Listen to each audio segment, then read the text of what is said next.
Okay, I am calling to order the April 1st, 2026 James City County Planning Commission meeting. Ms. Isenis, please call the roll. Mr. Passero? Mr. Passero represents the Powhatan District. Dr. Haskins? Mr. Everson? Here. Mr. Everson represents the Stonehouse District. Mr. Rogers? Here. Mr. Rogers represents the Berkeley District and is Vice Chair of the Commission. Mr. Polster? Here. Mr. Polster represents the Jamestown District. Mr. Haldeman? Here. Mr. Haldeman is an at-large member. Dr. Ullman? Present. Dr. Ullman represents the Roberts District and will be presiding over this meeting as Chair of the Commission. I'm Susan Istanis. I'm the Director of Planning for James City County, and it's my pleasure to serve as the Secretary to the Commission. Sitting to my left is Ms. Liz Parman, Deputy County Attorney. Madam Chair, we have a quorum. Thank you, Ms. Isenis. Okay, first on the agenda, we have the public comment section. This part of the agenda is for topics that are not subject to the public hearing. So speakers are limited to 3 minutes.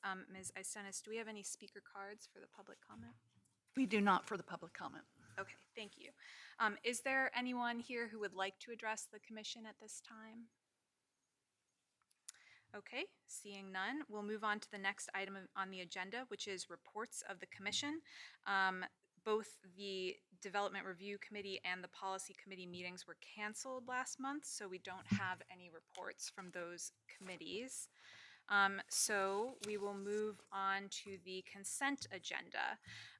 The consent agenda items are determined to be non-controversial. However, a planning commissioner can pull any item for discussion.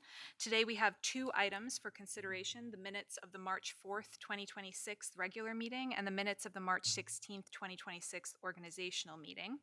Would any commissioner like to pull a topic from the consent agenda or make a motion on those? I would like to be able to, since I wasn't here for the 16th, I was going to vote abstain. I don't know if you want to do that at this point.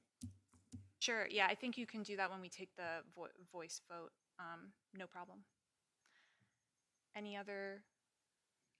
Move to approve. Great, thanks. We've got a motion to approve. We can do them both at the same time? Okay, great. So motion to approve both the minutes of the March 4th and the March 16th meetings. Let's take a voice vote. All those in favor? Aye. All those opposed? Great. So 1 abstention. Okay, the next item on the agenda is the public hearings, and we have 2 public hearings this evening. We'll start with the first one, which is SUP-26-0001, 147 Whiting Avenue short-term rental. And we'll start with the staff presentation. So, Mr. Albiston, you have the floor. Thank you, Madam Chair and members of the Commission. Mr. George B. Buskey has applied on behalf of his wife, Ms. Sonia D. Savage, for a rental of rooms SUP to allow for the short-term rental of up to 2 bedrooms in the 3-bedroom single-family home they currently live in at 147 Whiting Avenue. The property is zoned R2 General Residential, designated low-density residential on the Comprehensive Plan Land Use Map, and is located inside of the primary service area. Apologies. The proposal includes no changes to the size or footprint of the house. Although the rental of rooms use allows for the short-term rental of up to 3 bedrooms, proposed condition number 3 limits this SUP to only allow for the short-term rental of up to 2 rooms, because this is a 3-bedroom home and the applicant and owner will be living in one of those 3 bedrooms. One more slide, please. The owner-occupied nature of this short-term rental allows for active monitoring of guest activity and behavior. This mitigates expected impacts to adjacent properties to such an extent that they are expected to be similar to the impacts caused by a typical 3-bedroom single-family home. Staff finds the owner-occupied nature of the application to be a favorable factor for the application and consistent with one of the 4 recommendations for short-term rentals provided in the comprehensive plan. However, since the application is not consistent with the other 3 standards, staff is unable to recommend approval of this application. Should the Planning Commission recommend approval of this application, staff has provided proposed conditions for consideration. I'm happy to answer any questions you have, and the applicant's also available. Thank you. Okay, thank you. Are there any commissioner questions for staff?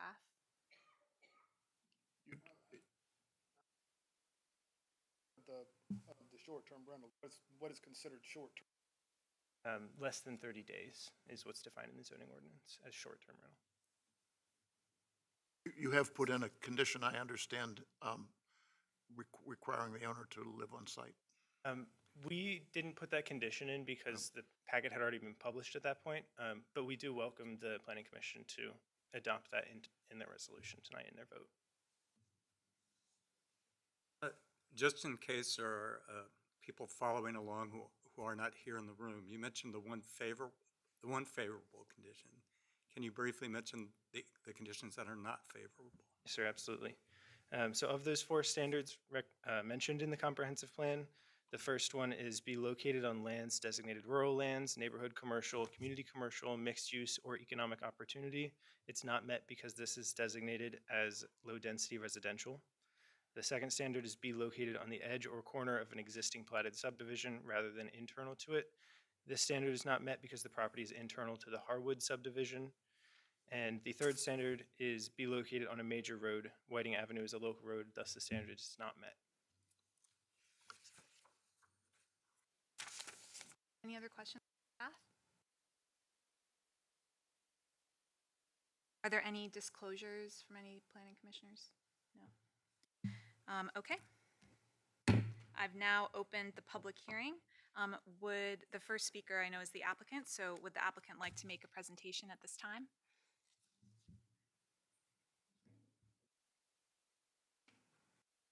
Please state your name and address for the record.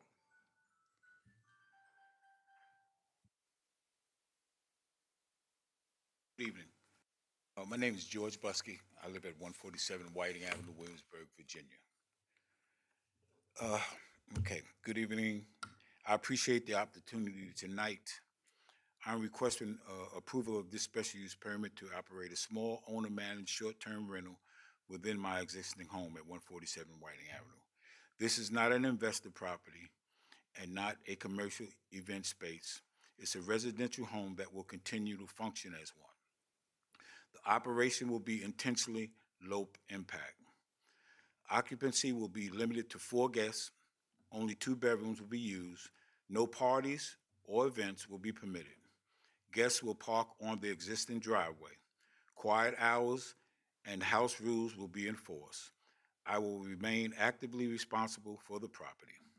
I understand the comprehensive plan provides general guidance regarding short-term rentals at this time. At the same time, special use permits exist to allow careful evaluation of individual properties. In this case, our request involves no construction, no land disturbance, no exterior changes, no increase to the infrastructure demand. Simply put, the property will look and function as and behave like a residence in the neighborhood. My goal is to operate in a way that respects the neighbors and protects the surrounding property owners.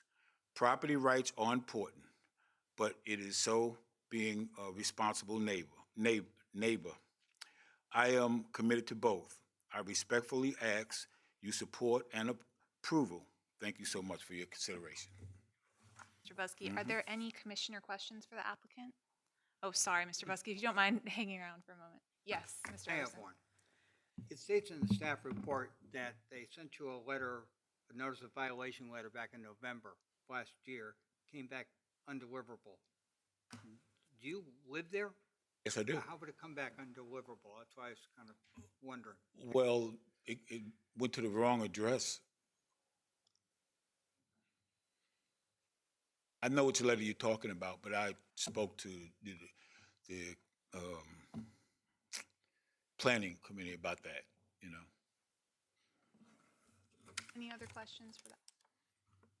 No, thank you, Mr. oh. Oh, so sorry, Mr. Rogers, go ahead. Excuse me, it's because I'm getting Sorry. lost looking from my notes on the application, but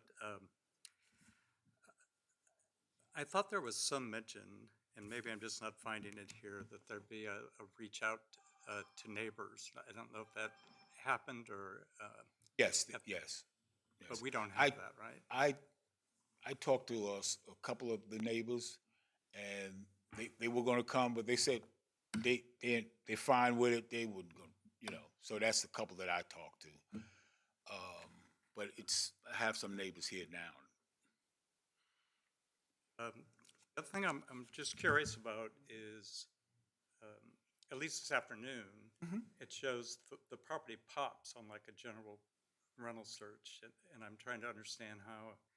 Is Well, that because you at the can't- time when I registered, I didn't know that you have to have a special use permit. As soon as I got the paperwork, I filed. That's why I'm here now. It's because the ad, for instance, the one that I saw at, I don't know, let's say 3 p.m. today, you know, it says that 3 bedrooms are available for rent. It should have said 2. I changed it. I spoke to planning and I changed it. And the reason why I didn't change it a couple of days ago, I had death in the family. I just lost my sister, and was back and forth to New York, and I got a lot of stuff going on, you know. So it is changed. I know I changed it. So if you look at it now, it's probably changed. I was just curious if if you're operating right now, are there? Yes, yes. And the reason why I couldn't stop because I had gotten bookings prior to, and it's a problem, and I explained that, you know, to Mr. Will. Yeah.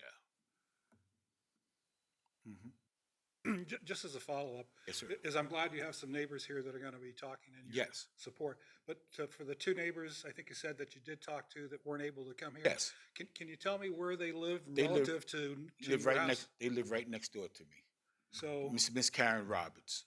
okay, so in the bottom right-hand picture, is it to the house to the left there? To the right. If you're looking at the house to the right. Okay, and the second person was? Which is Shelley Lee. But they're- Shelley where Lee are they? Donaldson. Yeah, she had to work tonight. No, but where is she located relative to your house? 2 houses down. 2 houses down. Yeah. Okay, good, thank you.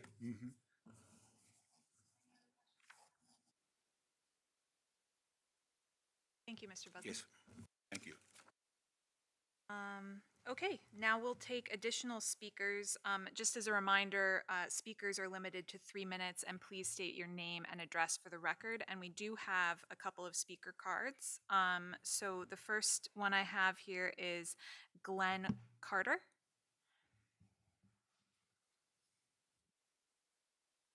You doing? I was Fantastic. hoping to see you. Huh? I was hoping to see you. Well, I'm here. My name is Glenn Carter, and excuse me. My name is Glenn Carter, and I stay at 130 Jackson Street. If you're looking at that picture there, I'm like 3 doors down from this property here. And I'm here on behalf of Mr. George Buskey and his special use permit. We've had no problems or issues or concerns in the past and or present. I don't see anything that would truly impede or stop this process from moving from point A to point B. I'm not sure or familiar with, very little, with the restraints in terms of an Airbnb or B&B setup situation. I really would like to know more about it as well. I do have a concern about it being called a low-density area. Can someone explain that? Wonder if staff might be able to give a brief explanation of that? Yeah. Yeah, if you don't mind. Yeah, thank you, Mr. Alveston. Sure, go ahead. That is a designation in the comprehensive plan. It's essentially our standard residential area throughout the county. So the main central portion of the county as you go north to south, the majority of that, aside from commercial areas or public areas, are all designated low-density residential. That's to say we're a suburban area generally and not high density, such as a more urban area with a downtown. So not being a part of a commercial type environment, this process might be impeded because of that? Yes, sir. Let me get back. Go here ahead. just- Yep, Yeah, sure. yes, sir. The recommendations in the comprehensive plan, one of those is that it be located in a number of areas, and one of those areas is or a few of those areas are community commercial, economic opportunity, neighborhood commercial, and mixed use. All of those do include commercial uses. Thank you, Mr. Allen. Thank you. That's it. Thank Just you, curious. Mr. Carter. You'll be hearing from me. Thank you. All right. Okay, our next speaker card is Dr. Carlin Lassiter. Good evening, members of the commission. As stated, my name is Reverend Dr. Carlin Lassiter. I'm the pastor at St. John Baptist Church here in Williamsburg on Penniman Road. Many of the families from the Grove sit in the pews at our church every single Sunday. I'm here because I know that this community, and I know the character of the applicant of 147 Whiting. The Grove community is in a season of transformation. We are working to build and sustain a culture of pride and self-sufficiency, a place where we don't just live, but where we own, lead, and thrive. To do that, we need neighbors, not just neighbors that come and go, but neighbors that are also invested in the community. Not absentee operators, yet this is a lived-in operator. But we also need people that are committed to the future of the Grove community. St. John Baptist Church is one of the cornerstone churches for many of the families that live in this community. And we often talk about being the architects of our own prosperity. This short-term rental reflects that. It reflects a local entrepreneur bringing quality, dignity, and professionalism to Whiting Avenue. I speak from experience as well. I have owned a short-term rental for 3 years now in the Buckrow area of Hampton, and I have seen firsthand how a well-managed property can uplift and lift the neighborhood. I also see how it can raise the standards and also restore pride and also become a contagion for home improvement and aesthetics. The experience is what allows me to recognize exactly what's going on here. If you were to see the property before and to see the property now, but to also look at and see how it has also created a system or an effect within the whole community around them. You see properties, you see people outside trying to compete of whose yard looks the best, but this is something that is well needed in this community. This is not just one property, but this is about investment that can be done right. If you understand sociologically how this would have an effect on the young children that I've actually seen come there and talk with the owner, and how they have watched transformation in the house, they have watched trees cut down, they have watched beautification, and how it uplifts them to know that we have a local entrepreneur and someone who is doing well in the community. That does a lot. I believe that that has value. I believe that that is something that James City County actually needs. There are many communities in James City County that are in a rural area, as such, and it's kind of interesting how the regulations are here in James City County, because this probably wouldn't be an issue in most cities in the area, and including the one that I actually own. It's about the same density. Density that I can see probably coming through this area. But this is, I think, something a little bit more than just regulation and how the permit looks. I think that this is something that we can look at and say, for one to live inside of the home is almost like having two roommates, and to be able to sustain it and be able to manage it as they're there. I support this permit because I truly believe that it will be well managed with integrity, and I believe that it is an investment of self-sufficiency, and I believe that this will shine a great light on the Grove community. So I strongly urge you to approve special use permit 260001. Thank you. Dr. Lassiter.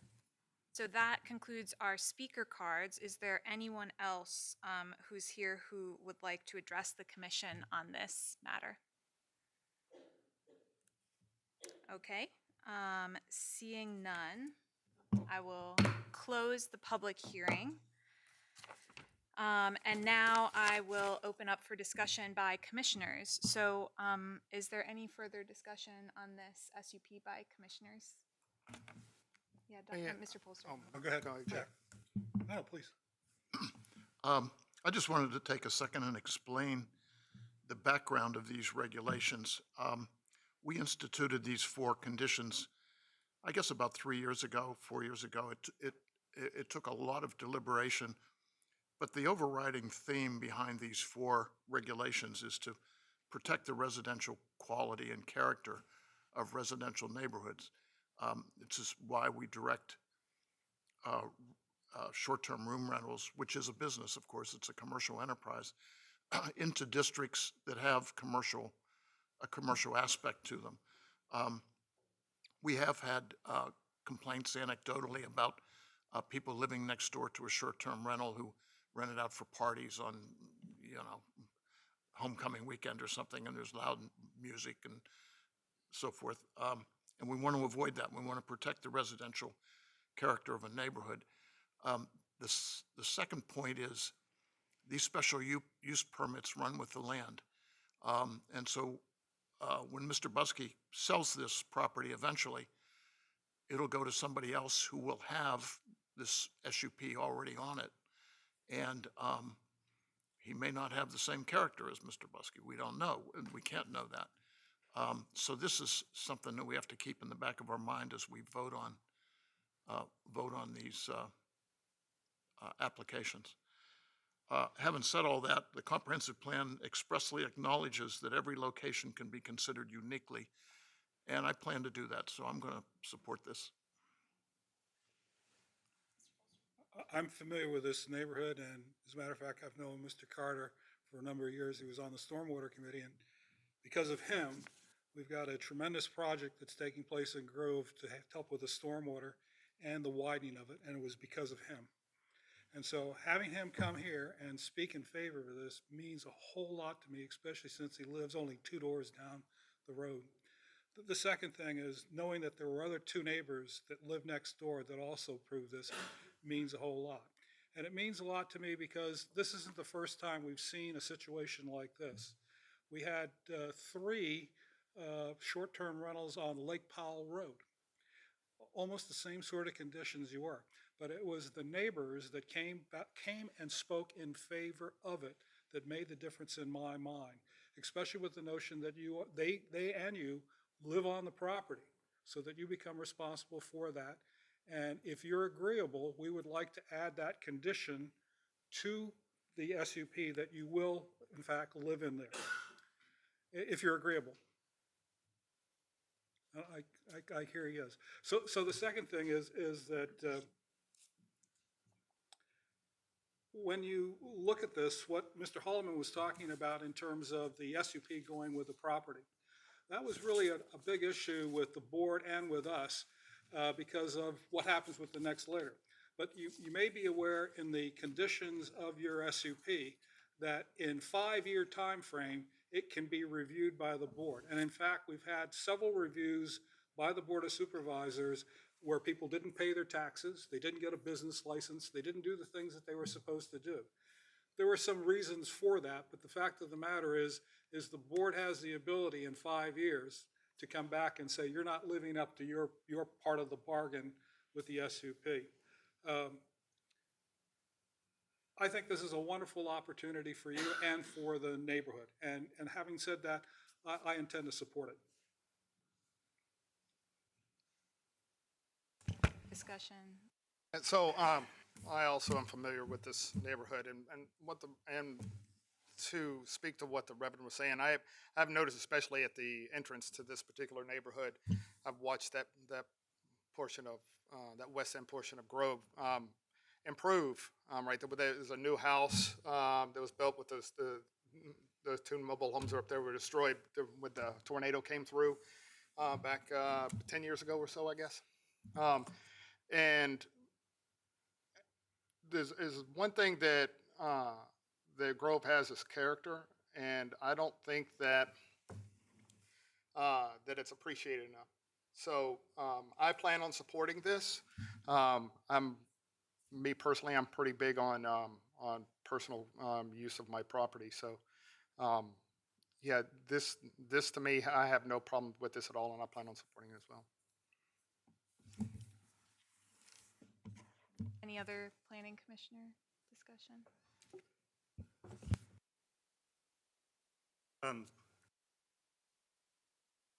Not to like spoil everyone's, parade on this, but I think there's a very compelling personal story. And in fact, on the website, you see the interior of the property, and it looks terrific. It looks nice. It looks very clean.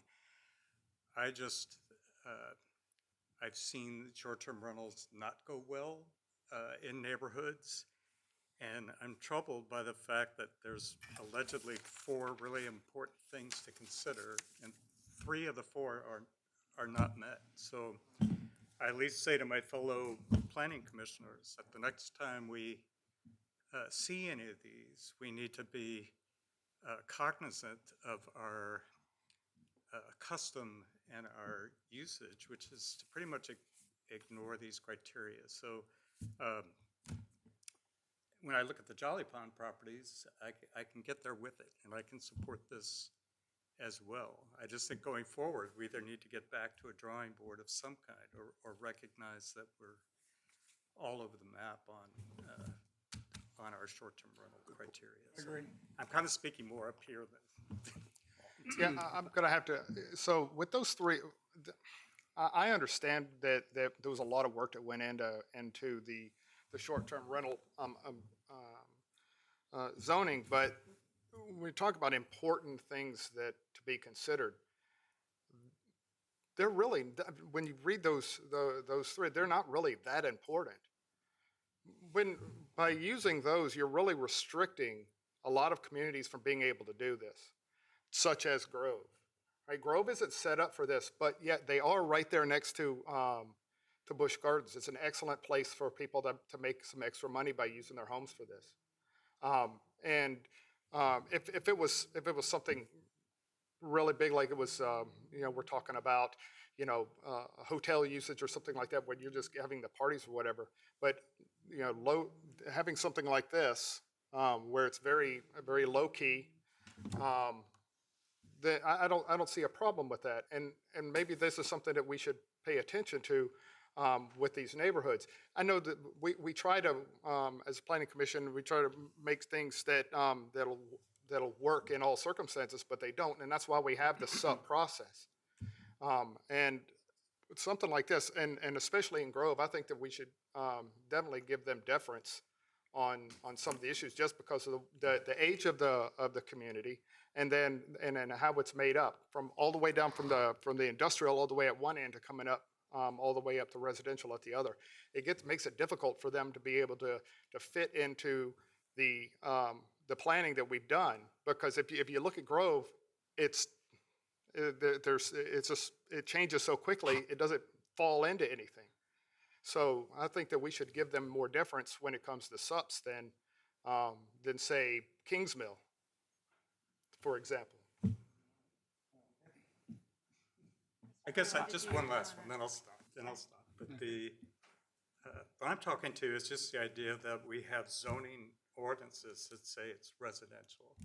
And at some point, it's not just residential if everyone's putting a business in their home. And this is a business. And so maybe it's a different business that comes in front of us the next time. I see a lot of creep with these issues. And then when you get interior to these neighborhoods, when you do have a larger, let's say it's a 6-bedroom home next time.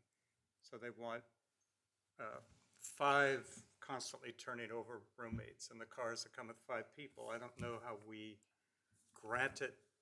Well, each case is different, so we'll hang on to that for this. But Well, I agree with you. There has to be some sort of guardrails to that.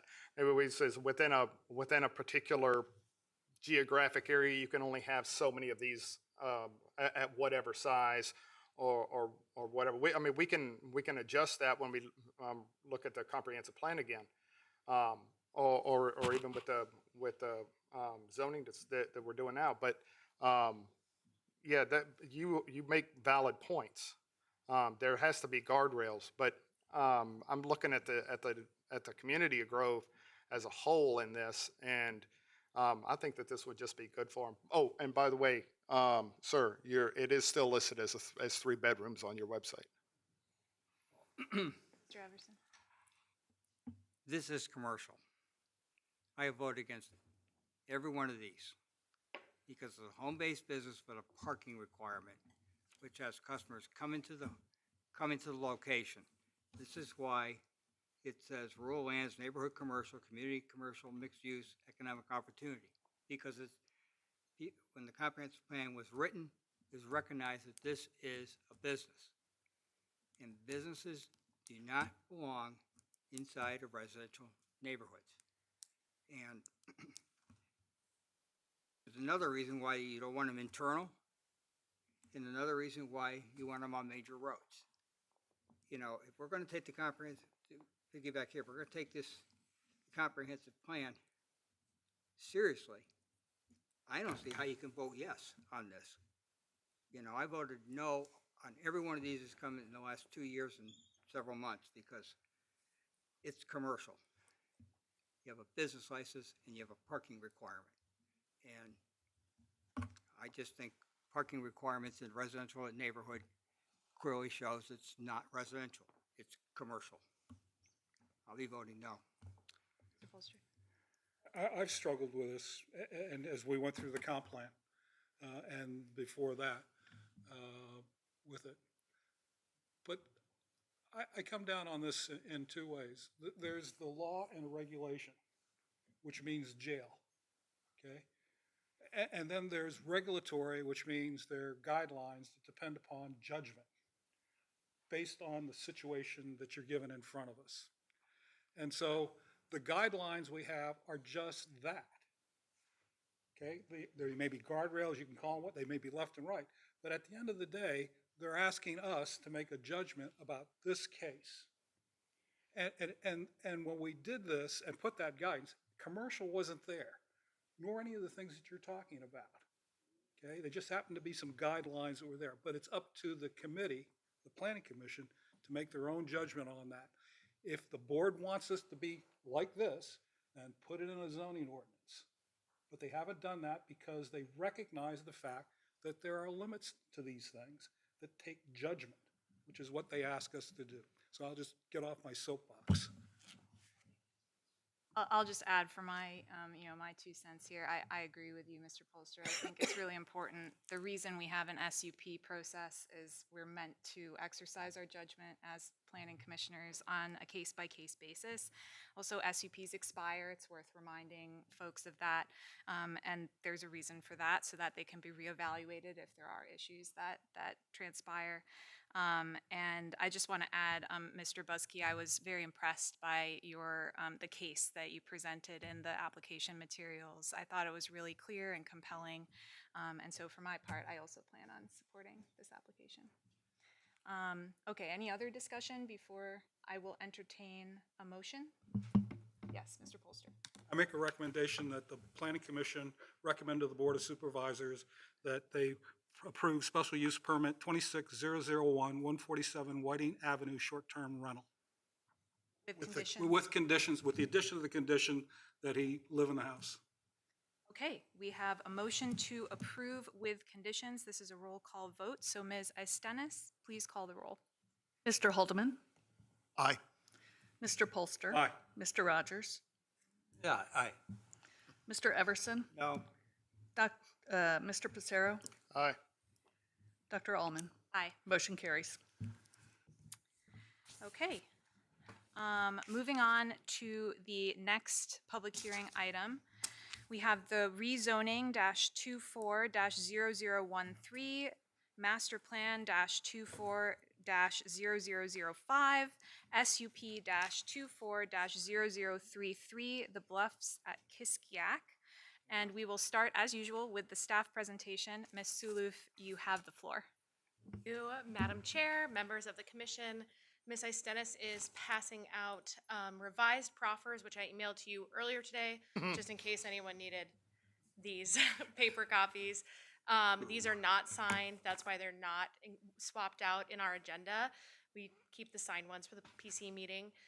but they are a reference for what you, if you wish to recommend approval, if you want to base it on the new proffers versus the proffers that were submitted in the materials, you should do that in your motion. And Can you with, highlight the change? I can. Could I do that after the, Please. yes, for, just for context for Right. the greater public. Okay. So I'll start with our rote good evening, Madam Chair and members of the commission. Mr. Mark Jacobowski of Pathmark Consulting, with a team of others, have applied on behalf of Mr. Howard B. Hankins, Hankins Land Trust Number 1, and the Historic Virginia Land Conservancy to rezone an approximately 276.1 acre portion of land located at 8196, 8212, and 8220 Croker Road.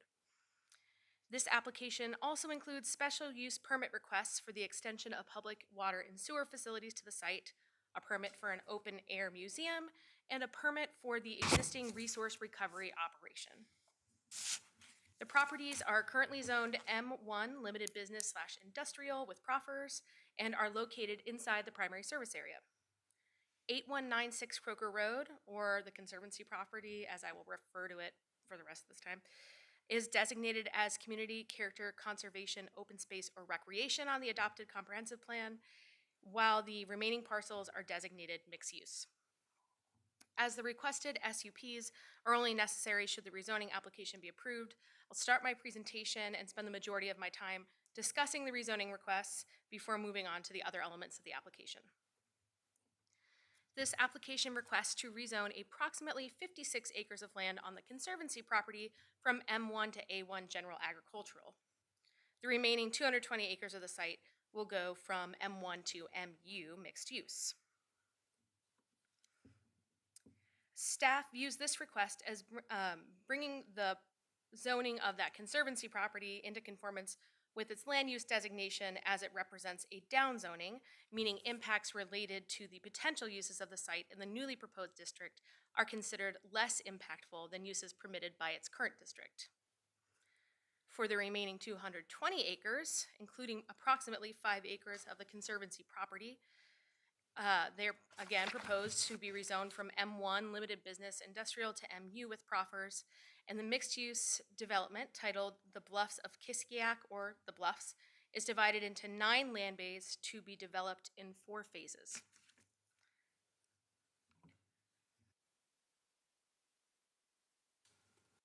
The writing is a little bit smaller than anticipated, but I think that this will be helpful as I move forward. Land bays 1, 6, and 7 provide the residential components of the mixed-use development. The application proposes a maximum of 704 residential dwellings comprised of 384 continuing care and retirement community units, the CCRC, 178 single-family attached units, and 142 single-family detached units. This corresponds to a proposed residential density of 3.99 units per developable acre.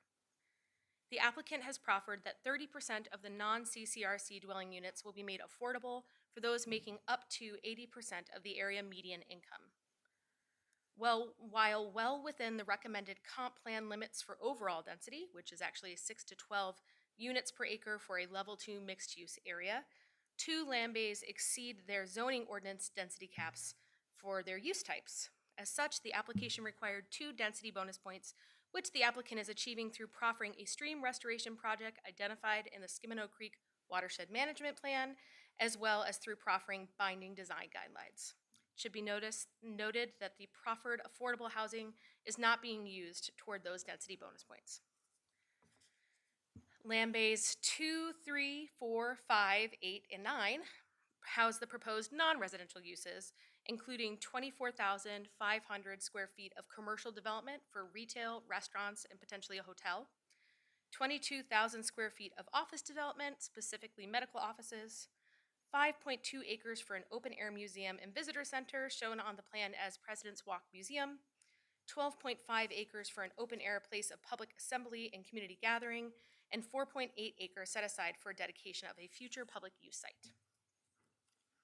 Per the phasing plan and proffers included in the application, the traffic improvements, dedication of the public use site, and the President's Walk Museum are all planned for Phase 1 of the development.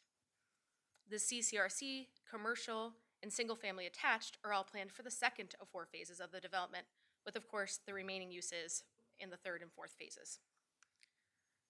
Planning staff's recommendation of approval or denial of any legislative case is based both on the degree to which a plan addresses its potential impacts to the community resources and on adjacent properties, as well as to the degree to which a proposal is in conformance with county code and adopted plans and policies. Staff reviewed the proposal and its associated studies, such as the VDOT-approved Traffic Impact Analysis, the TIA, and finds that the applicant has largely addressed possible rezoning development impacts through both plan design and proffers. For example, the application passes the Adequate Public Schools Facilities Test. Another example, proffers ensure that the plan addresses potential stormwater concerns through the submittal of a master stormwater management plan to include specific SSC treatments. And additionally, per the fiscal impacts analysis, the development is expected to have a positive cumulative fiscal impact. Staff also finds that the rezoning proposal is consistent with the zoning ordinance and adopted policies, such as the Skimino Creek Watershed Master Plan, and exceeds the recommendations of the Parks and Recreation Development Guidelines and Workforce and Affordable Housing recommendations found in the Comprehensive Plan.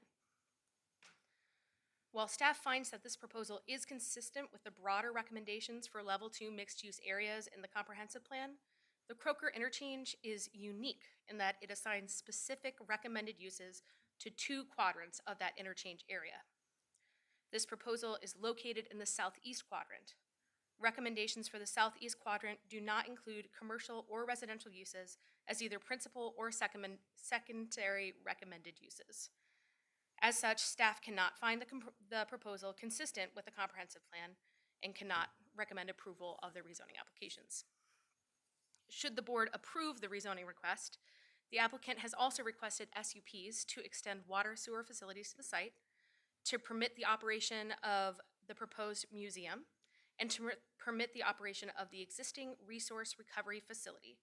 The latter is subject to SUP conditions which would no longer be valid as they're tied to the current zoning district.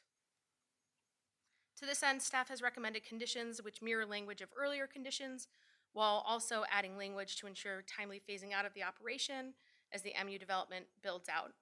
Staff has also included recommended conditions to offset impacts to adjacent properties during the construction of the water and sewer facilities, as well as conditions to address potential impacts of the museum via screening, hours of operation, noise abatement, and site design.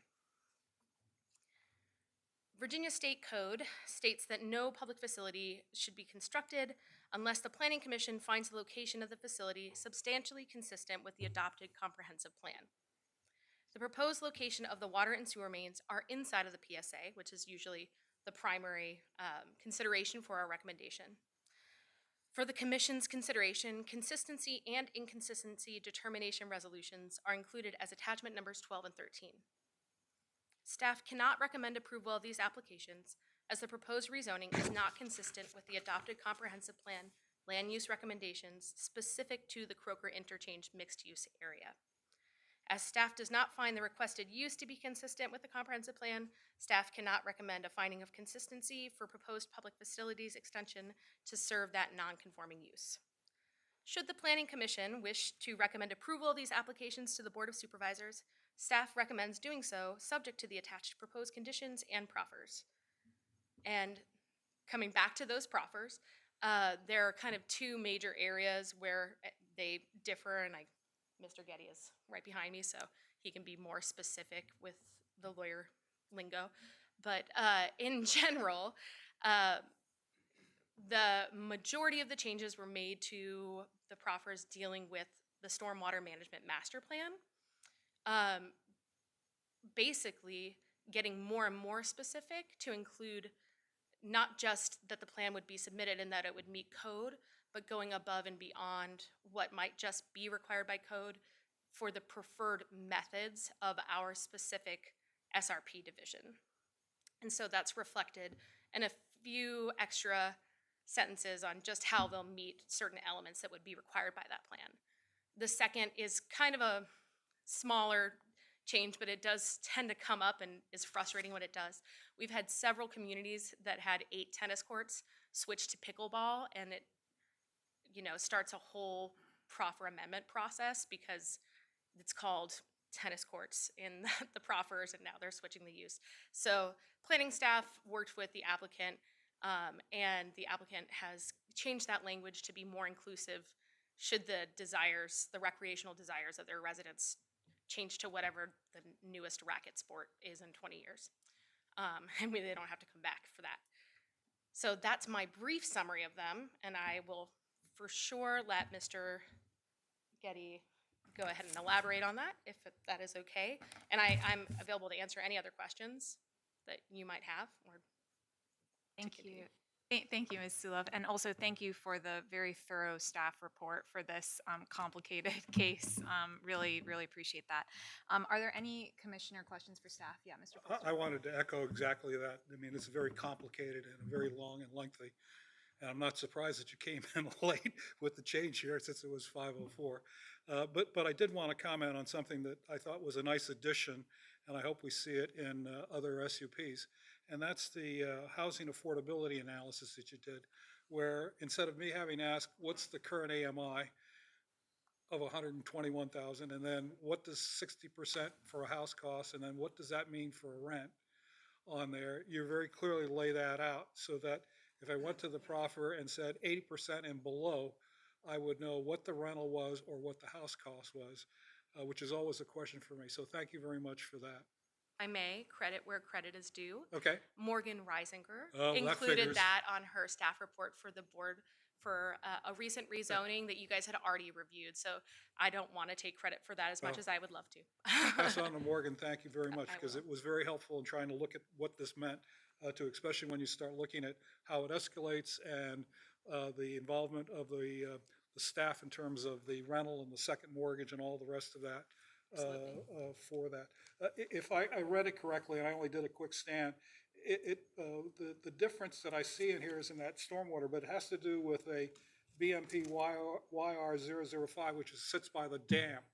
And so if I understand it correctly, that required some work on it. And so what the stormwater guys have done is elaborated what the exact language is. And that's really the major change that I saw. Am I correct about that? There were a few other additions. SSC number 12, I believe, was added. A few extra language, but I do think the bulk of it did come from elaborating about having to bring that BMP up to speed. Thank you. Yes. On the housing, on your page 9, it talks about, where does it start here? Unless sales of all targeted for sale units shall include a second soft deed of trust for the benefit of the county. Is this a modified community land trust kind of thing going on here? No, unfortunately, or fortunately, depending, I guess, on your views, but this came in before the board had made a decision about the community land trust. So actually, this is kind of our standard operating procedure for how people proffer affordable housing. So if they sell it, then they kind of get half the money, half the profit? Is that what I'm reading here? I might defer to our assistant county attorney for Page 9 of the revised profits, 1, 2, 3, 4, It's the 5. soft second and how the guy that sells the property can't make money off of it in the resale. It's only good for 7 years. So if I stay there 10 years, I can keep all the money? Exactly. That's a good deal, especially when you bought it for the price you did. Why does the county get half the profits? I don't get It that. doesn't get the profit. It just prevents them from rolling it over really quickly so that there's not an advantage to the seller. And that's why it's there for the second soft. And that's why the county holds the second soft mortgage, not the owner. Thank you, Mr. Polster. I'm looking over to see if anyone else has anything to add, but I think you actually have done an admirable job of summarizing that, so I appreciate you taking that burden from me. We've used it in a lot of these. I mean, it's a normal thing. Mr. Haldeman, you had a question. I just want to make sure I understand this correctly. And I want to make sure I understand you correctly, but page 336, where am I here?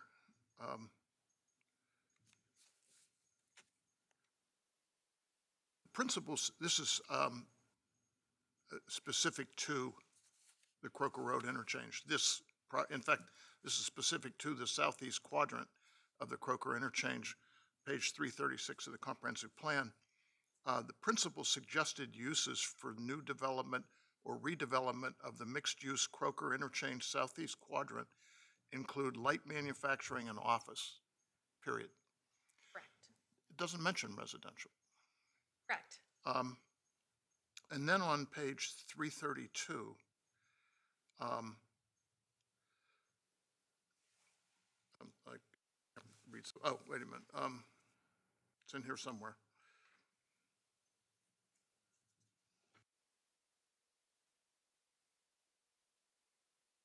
Comprehensive plan is almost as lengthy as my staff report, so Yeah. take your time. Under level 2, areas noted below the medium town or suburban center, which this is, right? That's this project. Intended to maximize the economic development potential of these areas, providing for more intensive commercial, office, and industrial development with ancillary residential uses to make a complete community. So there is a residential component permitted in level 2, but not specifically in the Croker Road quadrant. And that the residential permitted in level 2 is an ancillary, which means subordinate or supporting rather than the primary use. So I read that correctly. Yes, I would go even further to say that kind of staff views it as a narrowing as you go forth. So mixed use is the broadest, and then within mixed use we have level 1, level 2, and if there was no further denomination below that, then you would just say this is a level 1 or a level 2, and you'd go by that. We have broken them out into specific areas, and so those specific area recommendations supersede. No, I got all that. I was just wanting to make sure I read the purpose of this properly. Where does CCRC fit into this? It's not mentioned specifically, and just the independent living part of CCRC. It's a big chunk of it. 306 people, separately gated. I think. Where does that fit in the comprehensive plan designation?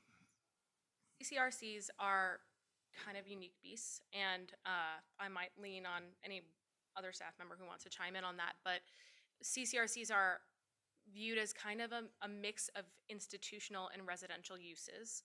So independent living, we count towards the density cap because those are people who might own the property or condo the property. Assisted living generally is a population that's creating fewer in and out impacts, and so that's seen as more of an institutional use. I live in one, so I'm pretty conversant with it. But I was trying to see where it fits into these land use descriptions in the comprehensive plan. I don't see it under mixed use as other than the independent units are simply a residential unit, right? I guess, or. And I also think that they're viewed as a quasi-commercial entity. And so, yes, it's not explicitly stated, but we do reference it in mixed use terminal later when we talk about providing a wide breadth of housing for specific populations. Thank you. Question. On the impact, of course, you've got some stormwater changes here. On the impact statement, talk about the Skiminole Creek downstream of the healthcare use, because a regenerative stormwater conveyance VMT could be constructed to treat both the healthcare and the off-site impervious and I'm having trouble reading, my glasses are messed up. The point I'm asking is, this could be created, in the changes here on stormwater, is this something they're gonna have to do? Or are we gonna have them sitting in those little rooms arguing with you guys? No arguing, just You know what I constructive mean. conversation. I'm sorry, constructive conversation, my mistake. I think the stormwater master plan process does allow for studies, and I think the updated proffers still allow for that as well. And if a study indicates that it needs to be constructed or reconstructed, then that'll be a part of it. Baseline, the stormwater management master plan will require that they handle their stormwater to code and now exceeding code because of these recent additions. So if it's required, it'll go in, and if there's another way to do it that is permissible by code and by the proffers, then they will do that. This provides flexibility. Yes. Okay, got it, thank you.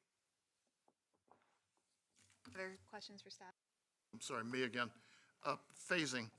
In this master plan that we're looking at here, across the top, it has phasing phases, construction phases. And are these binding? In other words, and to what extent? Just one example, number 2 is retail shops and restaurants and so forth. It's in phase 2. Does that mean nothing in phase 3 and 4 can be built until phase 2 is completed? It has to be completed? It's not just foundations poured, it's completed. You have to have buildings up. Pardon me, actually, I'm unsure of that answer to the level of completion. The reason I ask is Yes. proffer number 11, the county shall not be obligated to issue building permits for more than a total of 50 dwelling units in the portions of the property designated on master plan as land base 6 and 7 until the county has issued building permits for construction of at least one building on the portion of property designated on master plans as land bay 1, which is the CCRC. And construction has commenced. Construction having commenced mean foundations have been poured. So they can just pour the foundations and that's it, huh? For the purposes of that proffer, yes. Whether or not the binding master plan goes above and beyond that, which would make the proffer kind of extraneous, obviously, I am unsure, and I would be really happy to get that answer to you after as to how binding the phasing is and what we consider to trigger allowance for the next phase. My apologies. So we don't have any assurances, because a number of decades ago, I know a guy in York County who got a residential building permit, put the foundation in, and then started doing mining on the property, claiming it was something to do with his lawn. I know that sounds silly. I don't know what happened with it, but when I read this, when he brought it up, I was also wondering, I mean, if I'm reading this, they could put the foundation down and then leave it there? Again, I feel out of depth answering that question right at this moment and would be really happy to answer it more concretely. But I will say in staff's report, we do mention that it does not explicitly meet the mixed use phasing policy, which does get pretty specific. Has the potential to meet it if they were a little more clear in their proffers or on the phasing plan, certainly, but we didn't have enough specifics to say that it met that plan, that policy. Proffer 11 also doesn't mention land bays 2 and 9, which are the two primary commercial districts, commercial land bays. 2 are the restaurants and shops and hotel and such, and land bay 9 are medical offices. And they're not mentioned in proffer 11. So they are, this is unfair for my age eyes, but My apologies. yeah, number 9 is phase 3 on this master plan, but it's not mentioned in the proffers. Correct. I wanted to come back to Mr. Holloman's questions on the mixed uses. I'm kind of simple. is there is this comprehensive map that we publish, and I use that like a Bible to say, what does the comp plan say? And that quadrant that we're talking about says mixed use, in the same way it's designated for the north and the northwest. Your staff report in there for comprehensive plan says it's mixed use. Now, the thing that I think is operative for me, and we're back to the discussion we were having before, is guidance is what that description talks about. But the operative word for me that I underlined and put in italics several times was suggested. And so when somebody suggests something to me, it's a notion that you may want to consider it, but it isn't binding that I have to do it. And if the comp plan wanted that quadrant to be what it said, then it shouldn't have used the word suggested. But because they did, in my mind, a mixed use is consistent, and therefore the water is consistent. And so I'm just puzzled, even though I put all this in writing to you, I really didn't get an answer on the word suggested. Can you help me with that? Sure. I actually do think the conversation from the earlier case is kind of informative for this. We're talking about the recommendations for short-term rentals. And that specifically says we take that on a case-by-case basis. Right. We're not, staff has a limited scope. And so our scope is much narrower than, say, the Planning Commission and the board.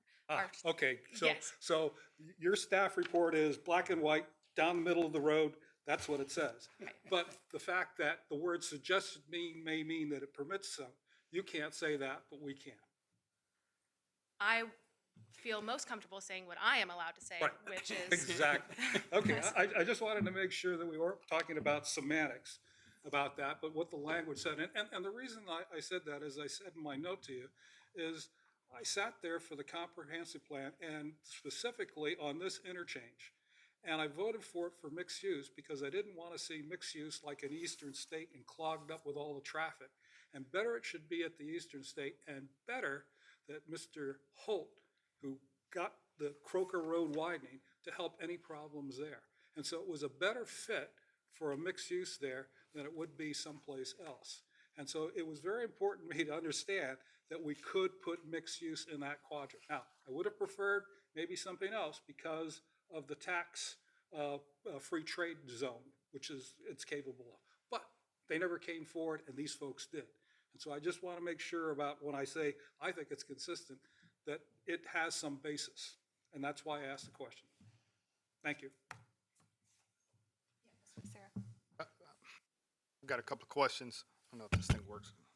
All right, so I'm looking at this, all right, and you know that part of Fenton Mill Road right there, that's pretty, that gets clogged up a lot with traffic off of 64. If something happens on 64, that just fills up. And that is where the emergency entrance is to this place, which is the only secondary entrance into this whole thing. All right, I see that as a problem. And also, this is on the high ground. Now, we're talking about the stormwater runoff. What about Barton Pond? Because this is going to directly affect that. Has there been any kind of look at what this is going to do to Barton Pond and going down into York County? Barlow Pond? Barlow Pond, yeah. Okay, I just wanted to make sure I wasn't missing another Yeah. stormwater watershed. Yes, this is in the sub-watershed plan for the Skimino Creek watershed plan. So the recommendations that were addressed in the proffers are specific to the Barlow's Pond, Mill Pond sub-watershed area. So yes, I would say that when Stormwater gave their approval of the proffers and of the plan, they were doing so having reviewed impacts to that sub-watershed. So does that answer question 2, or at least get towards it? It's towards it. Okay. All right, so I've been out here. The museum is the heads, I would imagine. Correct, Right. yes. And I think I will let the applicant speak further to the plans for that. Yeah, so now the commercial, what are we talking about with the commercial? What type of commercial is that? We're just talking about restaurants and shopping? restaurants, retail, and potentially a hotel sited closer to the museum, I believe. And I also, I do want to get back to your first question regarding Fenton Mill. But Yes, let's go with that one. okay, so VDOT did, this TIA, this plan has been kind of going through the process for 3 years. And so you start with a TIA scoping meeting with VDOT. So all parties sit down and, excuse me for probably going over something that most of you know, but just for the edification of everyone, you sit down at the table, the applicants, the locality, that included the planning director and myself, and VDOT staff, and everyone has to agree on the parameters of the study. So there's investment and buy-in in the study right at the beginning before they pour all their time into studying intersections that VDOT doesn't deem necessary. Concurrent with that, we have the highway project happening. And as we all know as residents, what that has done to traffic and accidents has kind of temporarily changed the use of the surface roads. That's not a long-term impact that could have been studied for this project, right? Because those are impacts pretty clearly associated with construction and all that. So VDOT agreed on the scope. They had no objection to that emergency entrance. And I think the thought was to, the biggest consideration was to keep Croker Road, which currently runs smoothly, running as smoothly as possible with that entrance exit right there. So you didn't want to add more curb cuts coming into the property and potentially causing congestion that can then bleed onto 64. And then also providing that second direct access interior. That was really, there's no other place where you can get direct access to the interior without going through other people's property.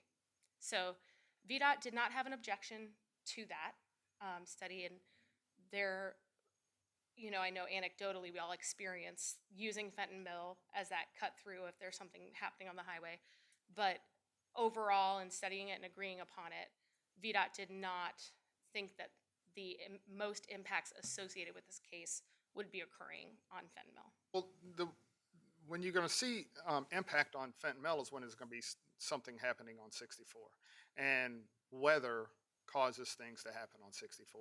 And weather also causes things to happen in subdivisions, right? So if something happens on 64, there's a crash, and then everybody comes off Fenton Mill, and then something happens inside of here, and then because of all of the backup, this is all backed up. What's the I know you're saying, well, you know, maybe this won't happen. Well, yeah, it's gonna happen. Everything that may happen does happen. And I think it's hard to capture that.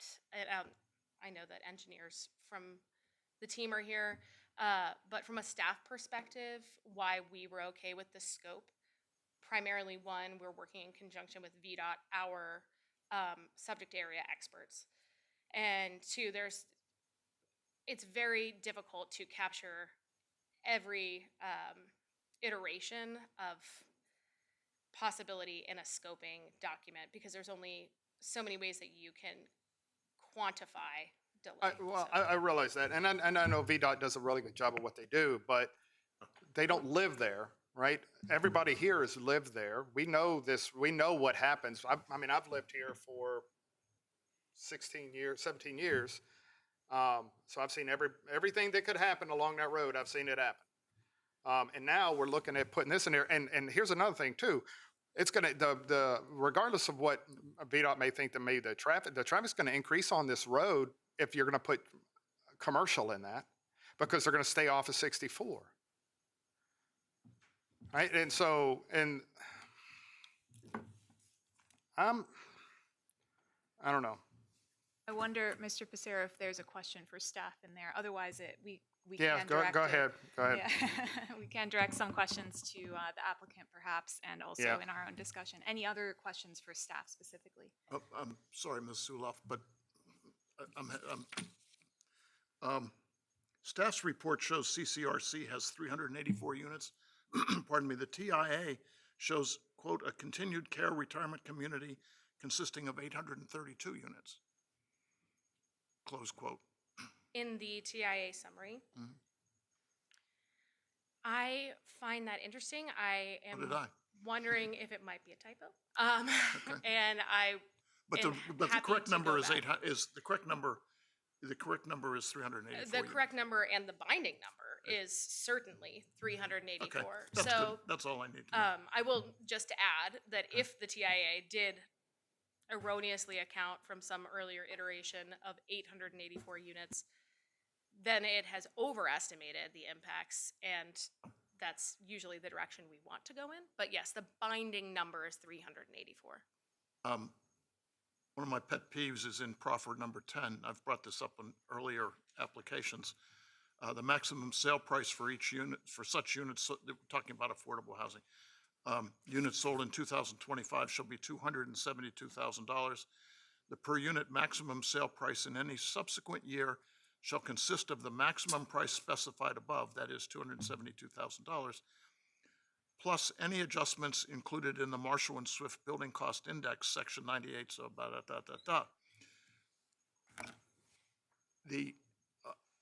the rate of inflation generally, and the rate of inflation in building materials has always been far greater than the growth in average median income. And it's always been particularly much faster than the growth in the lower section of AMI, which means if it takes 5 or 6 years to build the affordable units, this cost index is going to it's just going to blow the whole calculation out of the water and leave all these people who thought they were going to get affordable housing not having affordable housing. So if we could have this, the inflation index to AMI, or maybe even a lower quadrant of AMI, I think you'd get a much better outcome if the goal is to provide housing for people who are earning less than the area median income. That wasn't a question. I was preaching. Staff certainly welcomes direction from the board and the planning commission for future housing affordability policy. This was, of course, assessed with the HOP policy and our I've tried to have this changed before. I'm not Yes. getting anywhere with it, but the gates are on different sections, but the main road that comes in from Croker, the Croker Road that goes into the Land Bay 2, 3, and 4, that's all open to the public, right? That's not a gated community, but the other ones, Land Bay 1, 5, 6, and 7, have gates on them, I think. Is that right? The road is private but open to the public for the non-residential areas. Gating the residential areas is not a binding aspect, and it has not been proffered. And so that's kind of at that's the purview of the applicant. I don't know why I asked that. It's not that important, but okay. Thank you. I'm done. Any other questions for staff? Okay, seeing none, thank you, Ms. Sula. Good job. Yes. Are there any disclosures by planning commissioners? Yes. I did meet with the applicant. Great. I did too. I forgot about that. Yes, thank you. Okay, thank you. All right, in that case, we will move on to the public hearing. I've now opened the public hearing, and we'll start with a presentation, I believe, from the applicant, Mr. Vernon Getty.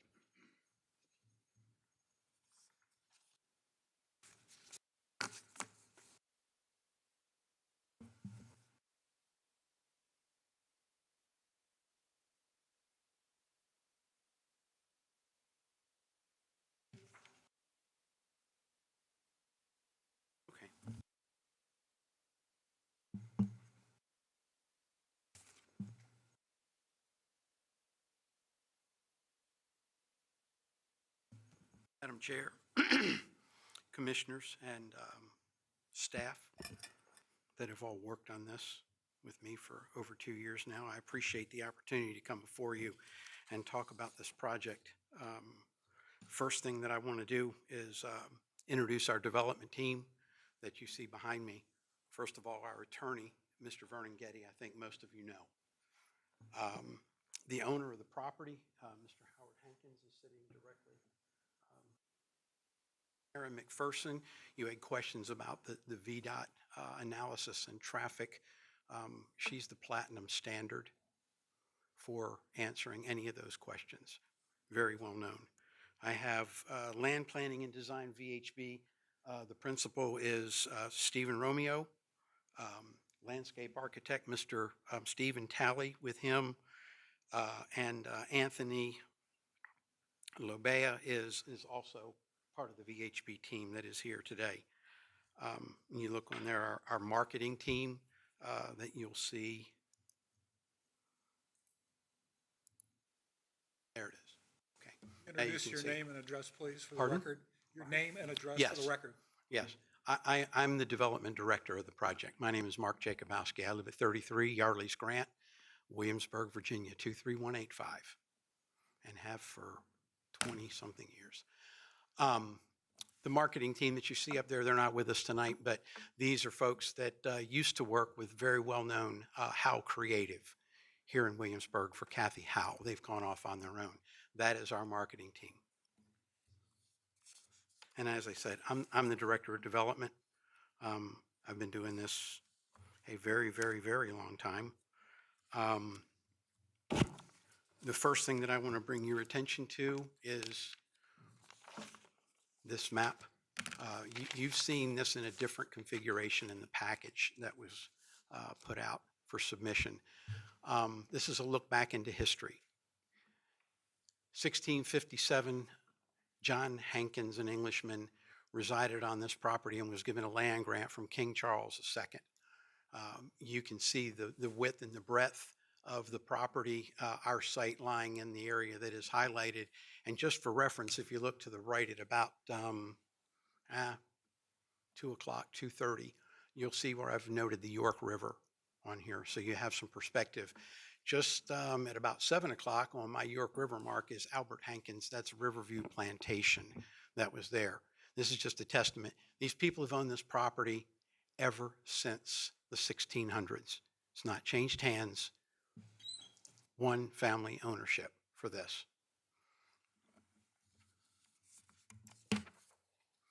The site location is, I'm sure you're also familiar with this by this point. We're pretty much equidistant between Richmond and Norfolk. We have service off of Interstate 64. There are Norfolk Airport, Newport News Airport, Richmond Airport facilities that service everybody in the area. You get to choose. If you got to take a flight out and you want to go through the tunnel and go to Norfolk, certainly an option for you. A lot of the people in this area we find go to Richmond. The site is 5.4 miles from Centera Williamsburg Regional Medical Center. And just by pure coincidence, it is exactly 3.9 miles from the James City County Tawano Fire Station, Station 1, and is exactly 3.9 miles from the York County Fire Station number 5. Both of those fire stations have fire rescue services, paramedic services, and ambulance transport services.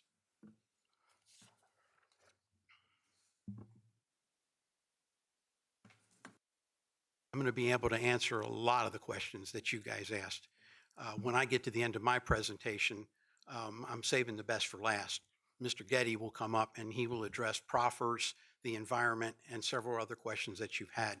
And I have my team here that in the event that you ask me something that I don't know, trust me, I stay in my lane. I will be asking somebody to come up and help you. This represents the location of the Kiskiack Golf Course highlighted at the north property line. What you can see here is in the land use master plan you've already discussed. We have an access road that comes in off of a roundabout that we're going to put in place. This is a really good time for me to answer some of the questions that have come up. After the first scoping meeting with VDOT, that came out. With my experience in land planning, dealing with Urban Land Institute, teaching classes in it, I said, wait a minute. I had somebody with VDOT that was telling me that I was going to have 1,000 cars coming into the President's Walk Museum a week. Now, I sit on the Yorktown Foundation Board. I am pretty well known in a lot of the Revolutionary War areas and museums in this area. And I went to Cliff Fleet at Colonial Williamsburg and said, Cliff, do you have any activities that bring 1,000 cars of traffic in a week in here? He said, boy, I wish I did. I went to the American Revolution Museum in Yorktown. My very good friend Homer Lanier is the executive director.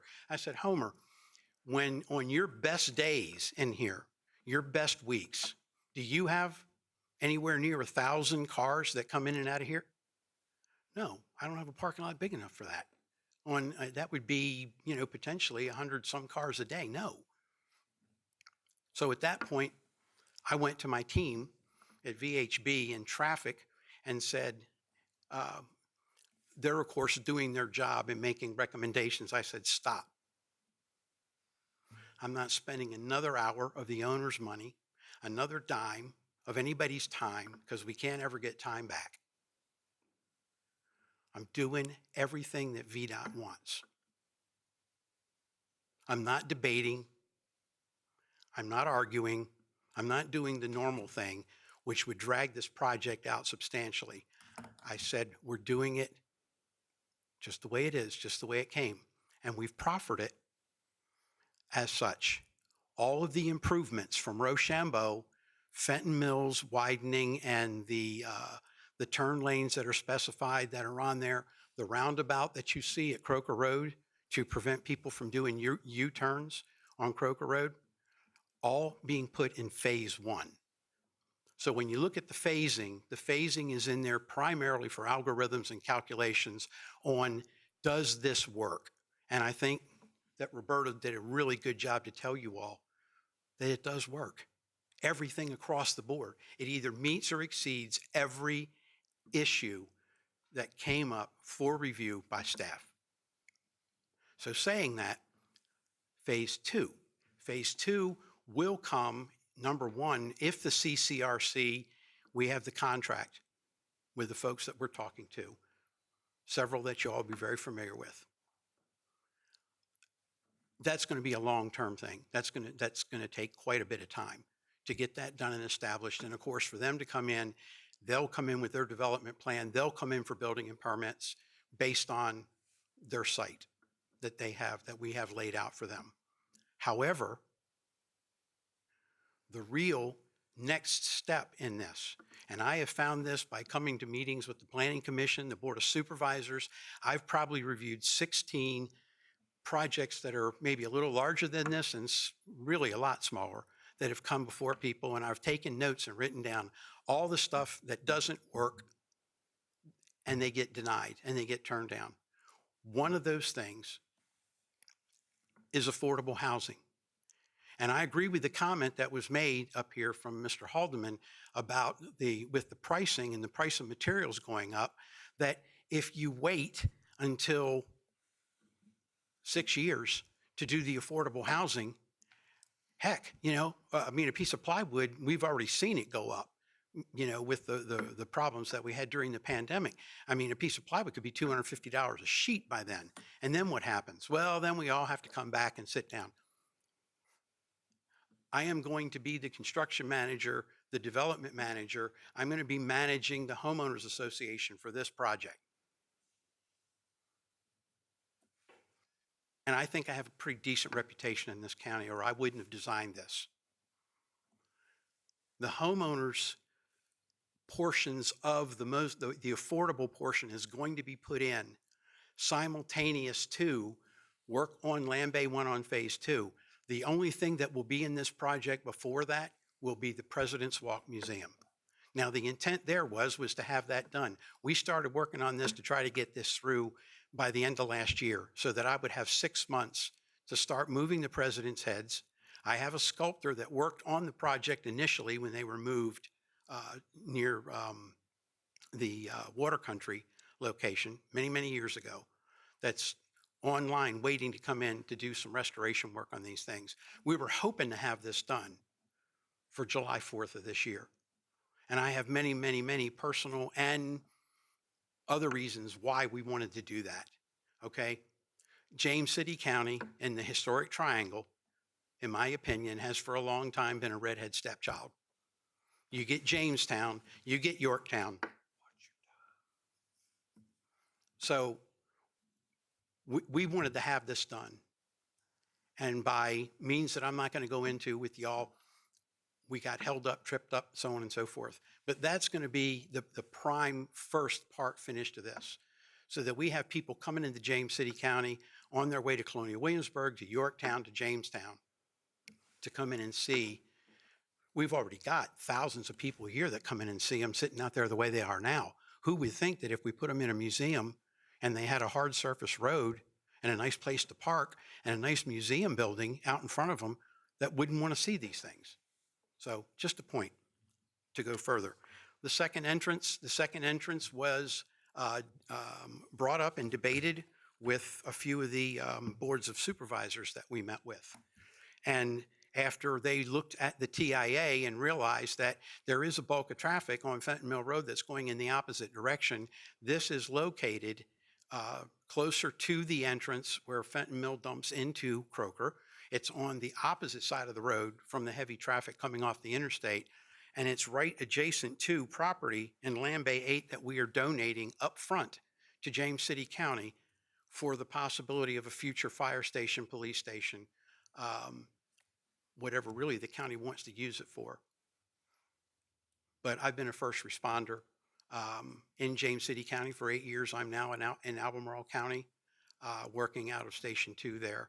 And I can tell you, there will be a time when another fire station is needed and the county won't have to buy land. We're going to give them a spot right near the interstate. Quick access for motor vehicle accidents, quick access to get into the back of the CCRC in the event that somebody in there calls 911. So that was the reason why that was done.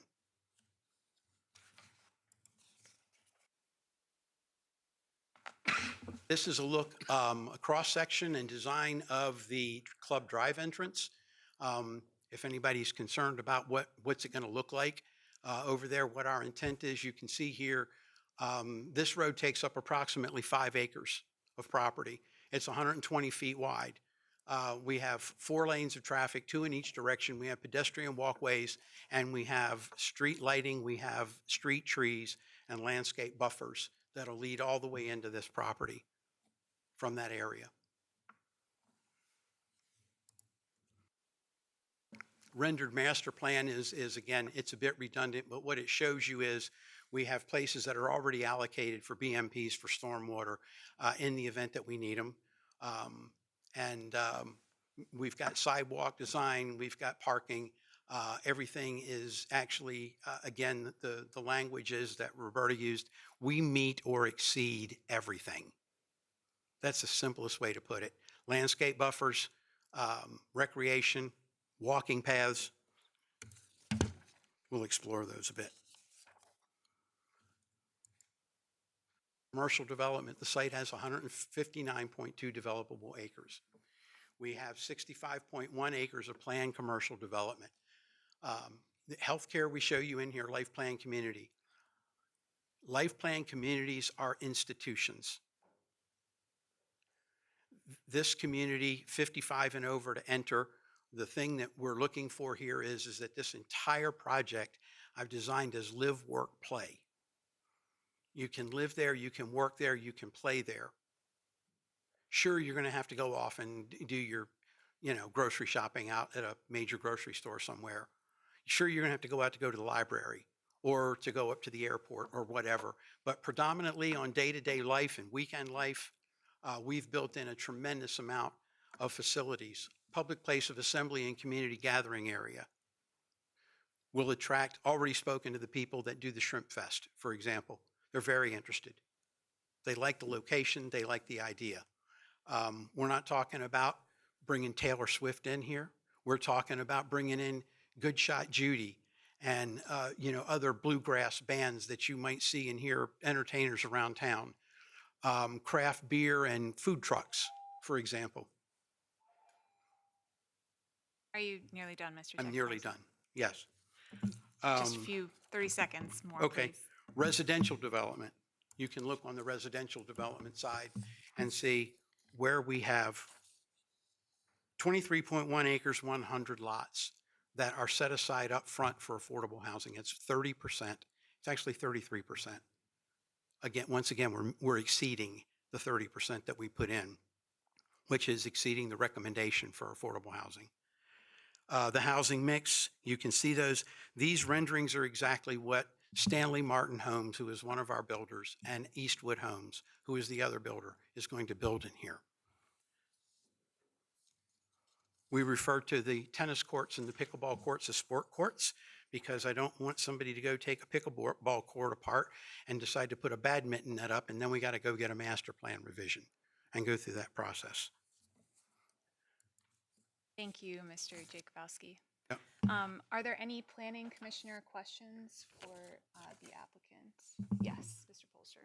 We got a last minute a document from Roberta this afternoon, and they were something called the oak and something called the birch. Yes. What are they? Those are the hybrid houses that are typical in the CCRC now.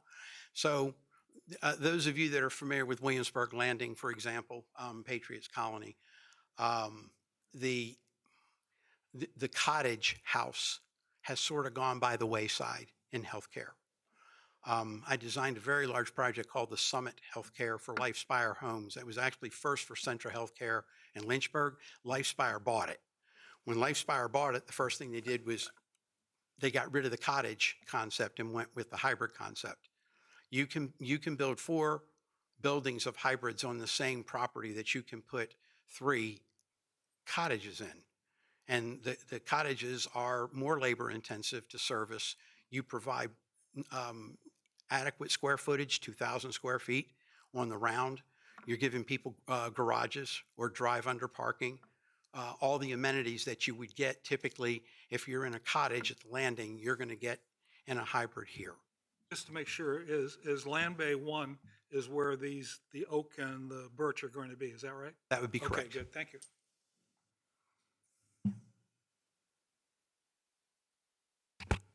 I got a couple of different questions. I'm going to address what you just talked about. So what is the percentage of this is going to be for assisted living? Well, assisted living takes up 34 acres. I think that's in Roberta's report. Yeah, 39.2 acres for healthcare. That includes the medical dental office and the outlying on Fenton Mill. There's medical office space to support not only the community at large, but the CCRC. Okay.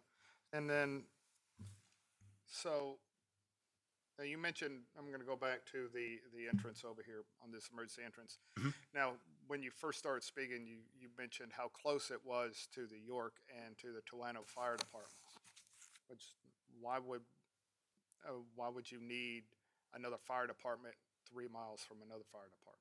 Right now, in the fire service study that each of those departments has put out with what they're able to service in the area, once this is all built out in 6.8 years with all the people that are going to be in there and the residents that are in there, if you have a fire department, again, we're giving the property to James City County. The county can do with it what they want. I mean, if they want to put up a warehouse to store things, they can do that, whatever they want to do with it. But my experience as a first responder for many, many years, since I've been 16, is that eventually this is a good location. This location is very, very similar to that of the Fire Station 2 in Grove that has a fire and police contingent in it that works from there because they can get on and off the interstate for motor vehicle accidents and things really quick. You were talking about motor vehicle accidents. Mm-hmm. We think that within the year and a half that the VDOT work out on the interstate is going to be completed. That's their timetable. And that's going to be long before we are having people in here on this project. So in the event of a motor vehicle accident, if it were you and you had a motor vehicle accident right outside of this location, would you want somebody to come 3.9 miles to get to you, or would you want somebody that can basically pull out the door, get on the interstate to come to you? Just a question. That's not, well, that's not where I'm, it's called resources. So I know you're trying to use that as a selling point, putting something there, but my concern is that, that, that Fent Mill there, it's a 2-lane road, Mhm. right? And you're putting a town there. But Right. if you look in the traffic study, and I can refer you to Ms. McPherson if you like, we are modifying that intersection. Right. But when you went back and you were talking about, okay, 1,000 cars, it may not be over here at the heads, but once this thing's all worked out, the traffic in here, everybody who's in here, who lives in here, is going to have to come out there and then back in there every day. Right? Out where? Out from this neighborhood. You've got on Club Drive, they've got to, if you're living in there and you're working somewhere else, you got to come out of there and you got to come back in there. If this entrance is going to be like Firestone over at Ford's Colony, if you're familiar with that, are you familiar with Ford's Colony and their card entrances? Okay, so this is going to be like that. If you're in the CCRC and you want to go out and you don't want to go toward Richmond, you want to come back toward Lightfoot, you just go over and you swipe your card, the gate goes up and you come out. It's a secondary entrance. It is a good emergency access, and that was agreed upon by the supervisors that we spoke to that spoke about it, and by VDOT and the TIA that you were told about earlier reflects that approval. And it takes into account, by the way, future build out. The TIA report is not static. What is your projections for population of this town? Wow. I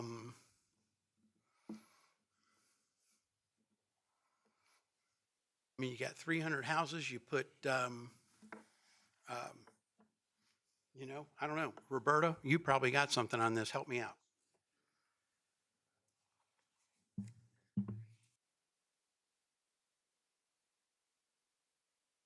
You have 704 dwelling units minus 78 assisted living. It's going to be 13 to 15,000 or 1,500. No. You figure 2 people in a house. Right. So the CCRC 55 and over will not be allowed to have children there. School-age children will not be in there. It'll be restricted. So that multiplier of children would not apply there.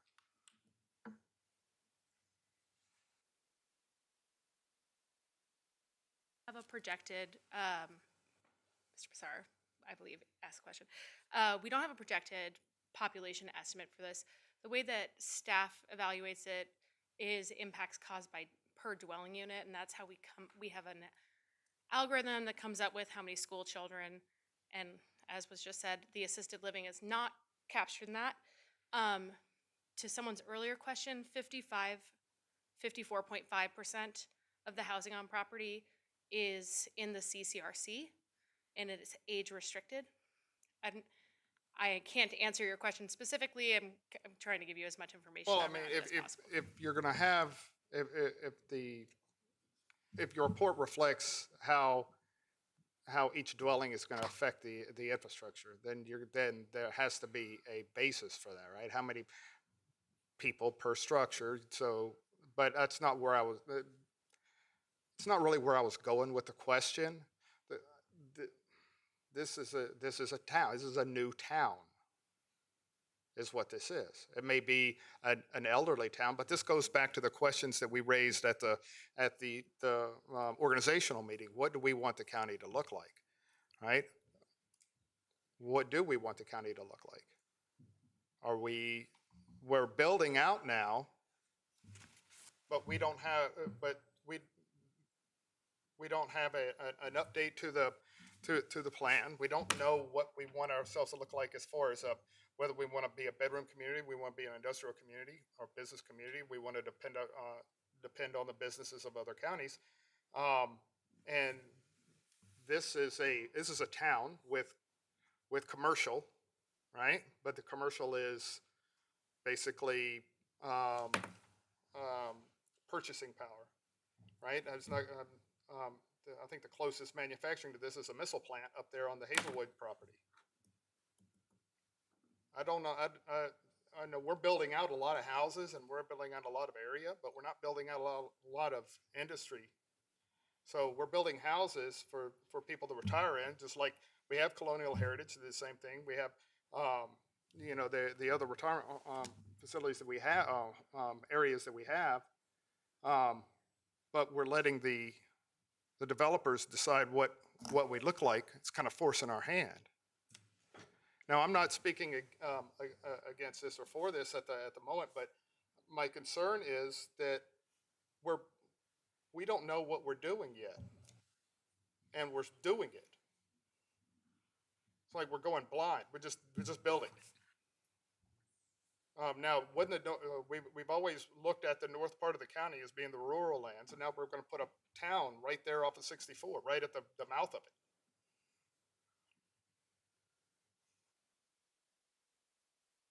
Questions for the applicant?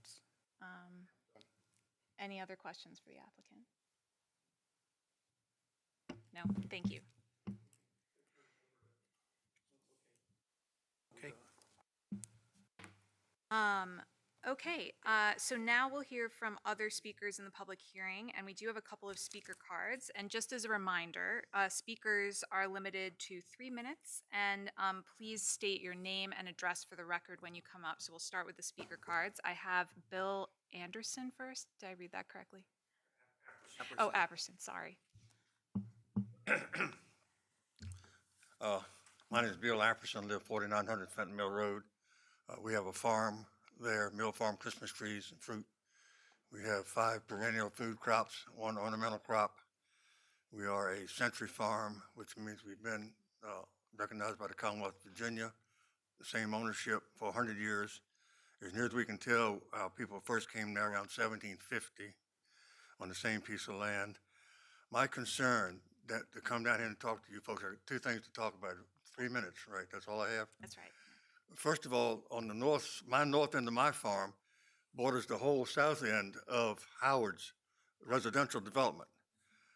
Now, there's not a day that goes by hardly in the farm publications that I read that a farm has not been attacked by a subdivision that is built close to it over noise, dust, anything that they feel like.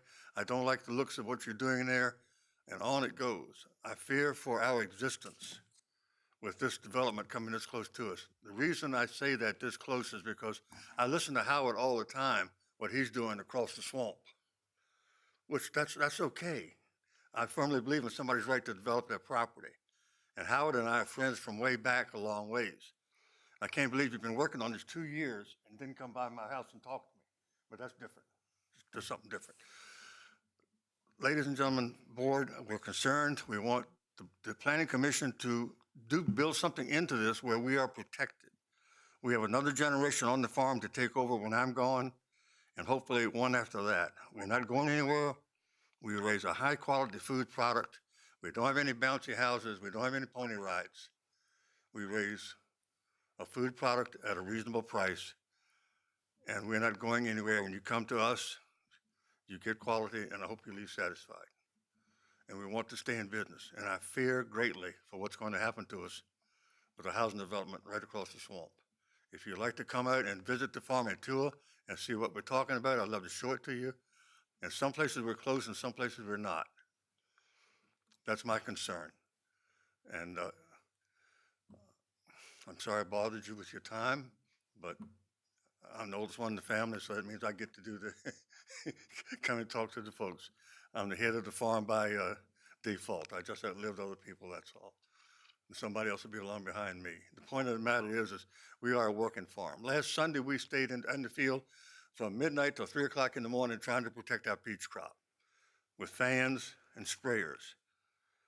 In a couple of years, it could be a helicopter blowing the warm air around. It could be drones. We're out in the process now of looking at drones for frost protection. We've got 25 acres of mature hardwood that we manage for wildlife and aesthetics. We've got 15 acres of commercial timber that I planted 45 years ago that's ready to be harvested now. Timber operations allowed. You can imagine if I get ready to harvest some timber and we've got a crowd right across the swamp, you know, folks that don't want to be disturbed before 9 o'clock in the morning and just stop at 3. And I think my concern is real. And thank you for listening to me. And another thing, I heard someone say they've been working on this for 2 years. We get a letter that's written on the 20th to come to the meeting tonight. It's the first I've heard of this.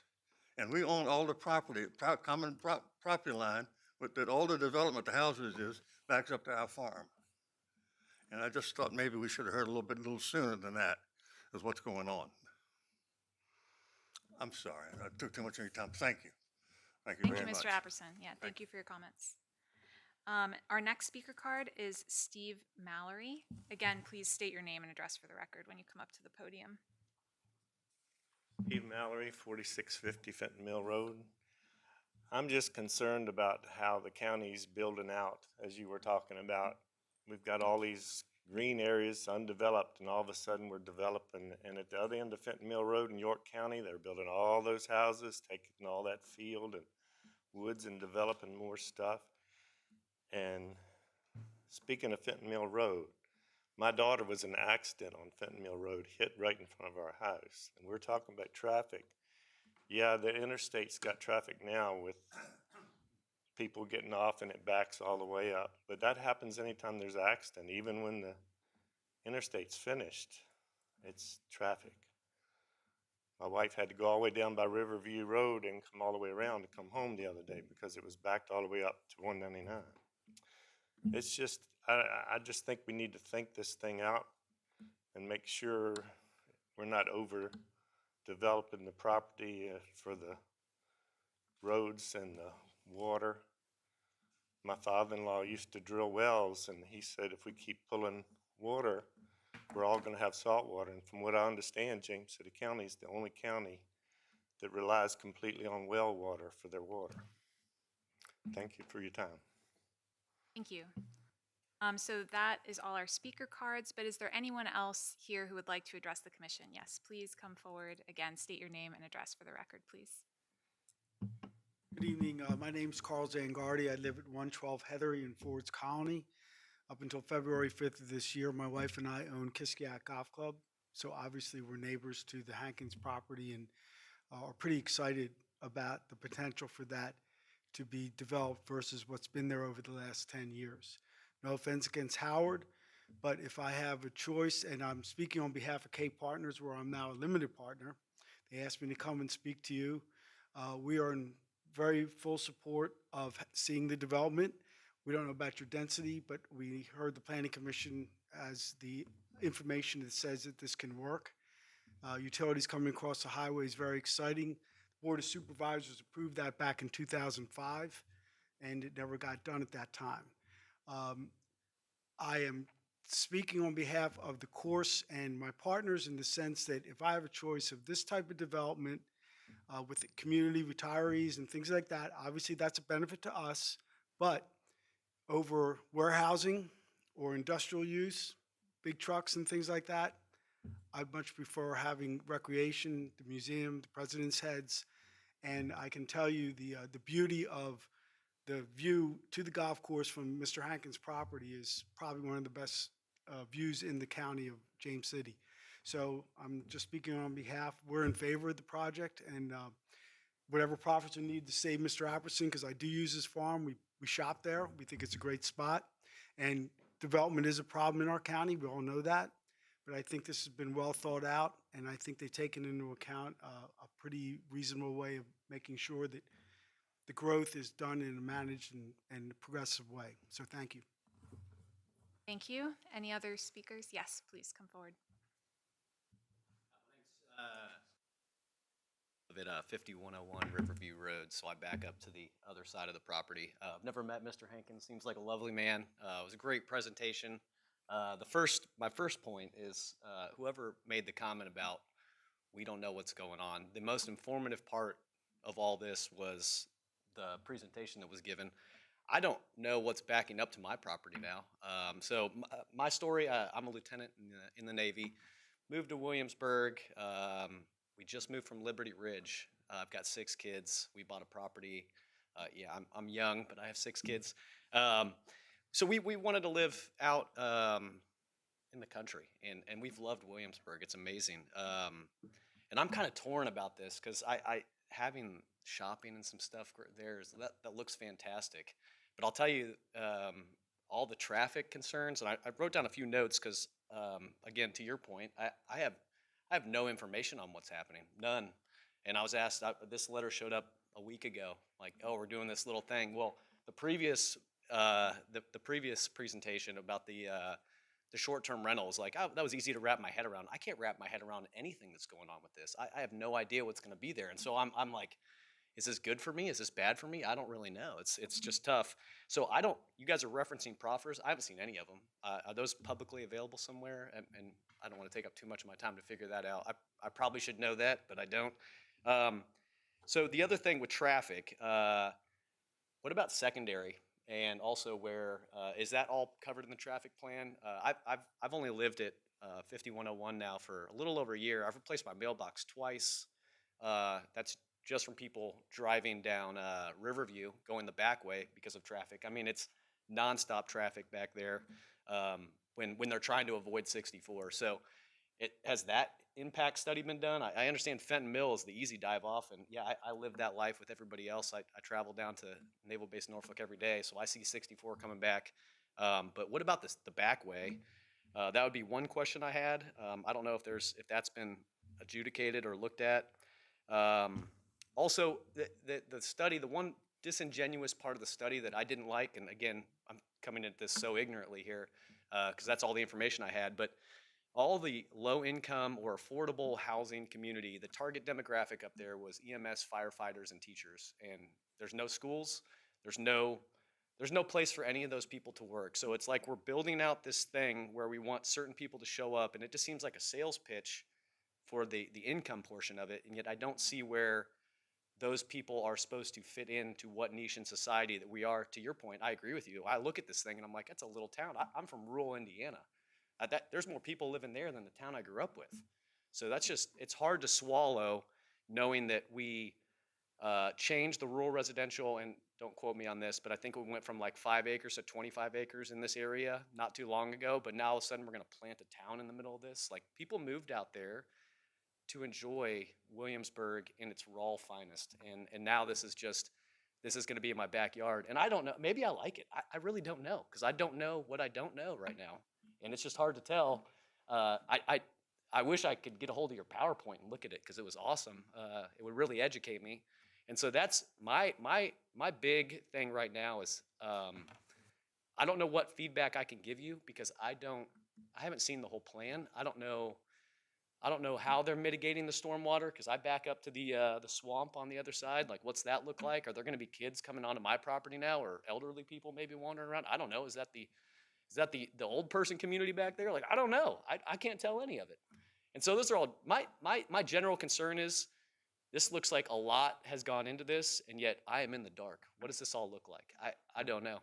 But I got a letter 10 days ago, and instead of coaching my kid's soccer team tonight, I showed up to this meeting, and thank you for the presentation. It was awesome. I really appreciate it. And Mr. Hankins, pleasure to meet you. First time. I'm your neighbor.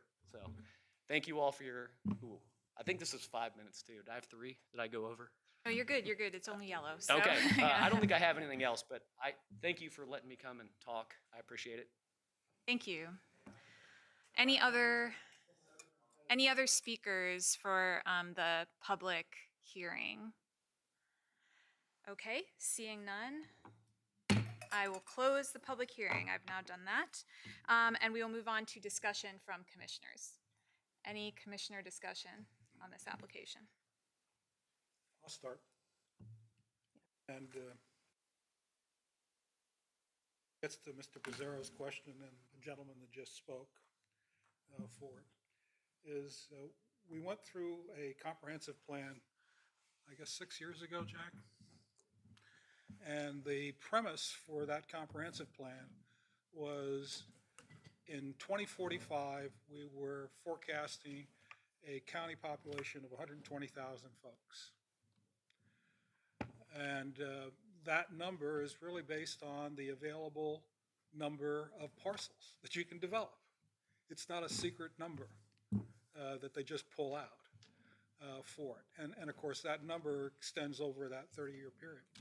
And there was a concern on the part of the board about the rural areas and wanting to continue to confine growth to the primary service area, which is why the board approved the movement of 3 acres in A1 rural lands for one house residential to 20 acres to, in fact, try to preserve that rural area. The other portion of that scenario then was, how was it that you're going to accommodate that population growth? And so we did a very painstaking look at that comprehensive plan map. And the board made a decision to take that interchange and make it mixed use to accommodate the growth that was going to occur. It wasn't an accident that they did that. And they did that in several other areas. On the other hand, they weren't very comfortable about assigning mixed use to the Eastern State property, which is going around. And they deferred that for it because they didn't think growth was there, but undecided. But we did relook at parcels within the primary service area to increase the residential density right up front. And whether you think it's a bedroom community or an industrial one is neither here nor there, because that was the decision. And specifically on this piece of property because of its proximity to the interstate and for people who work, because most of the people in this county work outside of it, which is why 199 is a mess, okay? Because there's 7,000 cars going out and 7,000 cars coming back in every day, and it's going to get worse. And Mr. Haldeman will talk to that piece. And so having said that, that's what the comprehensive plan wanted to do, which was mixed use on this thing. And we've gone through this with the staff in terms of the suggested use or whatever. It's still where the county wanted to have residential growth inside of the PSA and both in the northwest and north sections of the county. Now, the bad news about that is it's going to cause cumulative impacts, which we don't do a very good job of the environment and the traffic over time, okay? In this particular case, and one of the things that I look at very closely is the cumulative impact on traffic and the cumulative impact on community, and what does this do to contribute to that?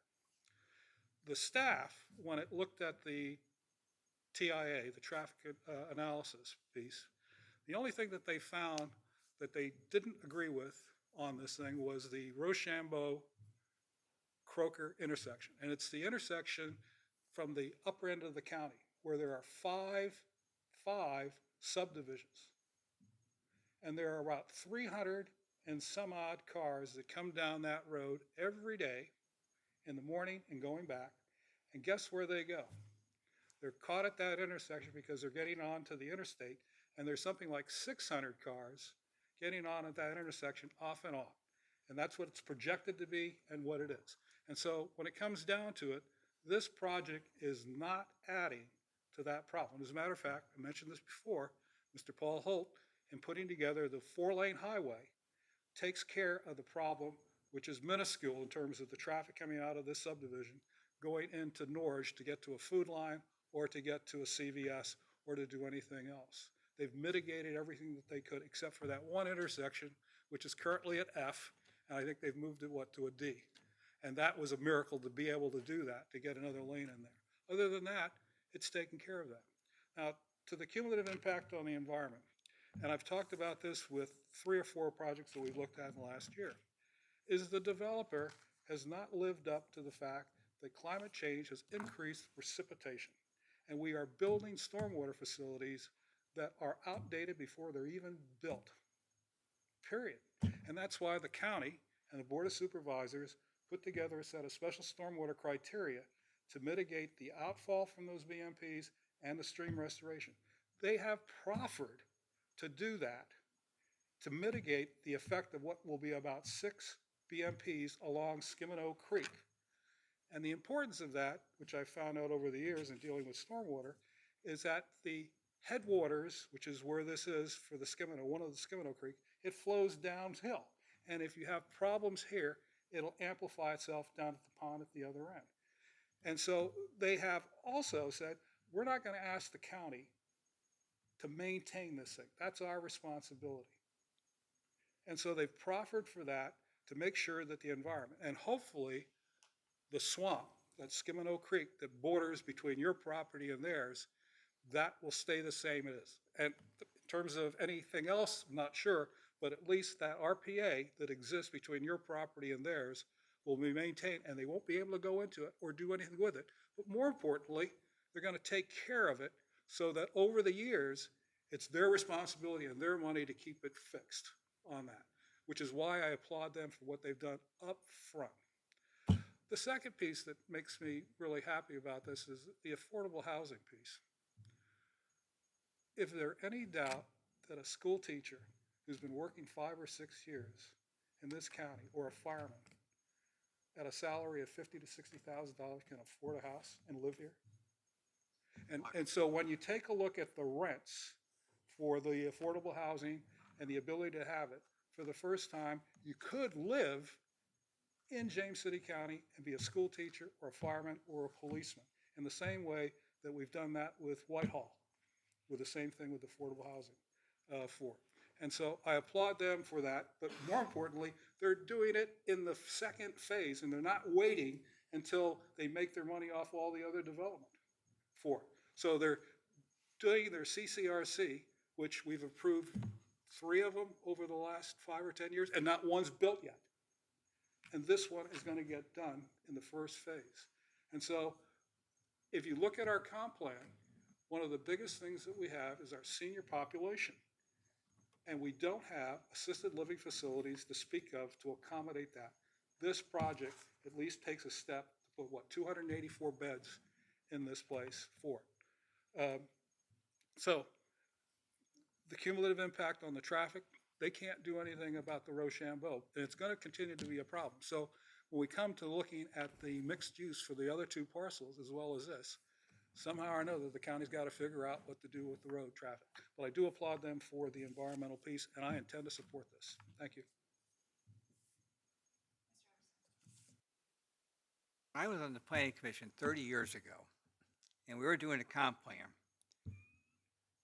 They had a bunch of owners at this Cloverleaf intersection, if you will, who were combined, and they were looking to put a Walmart there. And of course, that didn't happen. And Cloverleaf, these kind of Cloverleaf intersections, interstates, I mean, counties die for this kind of stuff. I mean, we could end up with exit 214 with a pilot and Loves and all that stuff that's there. I think this is great, particularly on the points that Frank just made on the stormwater. That they're going to exceed. I've been paying much more closer attention to stormwater issues over the last couple of years because of you, Frank. And I think that the president's head and the hotel and that sort of thing, I think that's good. I think that'll give, that'll help the tourist business. I used to be in the tourist business with fast food, quick service restaurants. And the CCR is another thing. Our county is older demographically than our oldest state, which is Maine. And Frank is absolutely correct. We need to have more of these type of facilities, because I just look at my neighbors in Colonial Heritage. It's just a matter of time until, when I go blind in 5 years,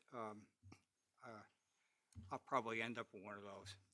I just think it's a tremendous project.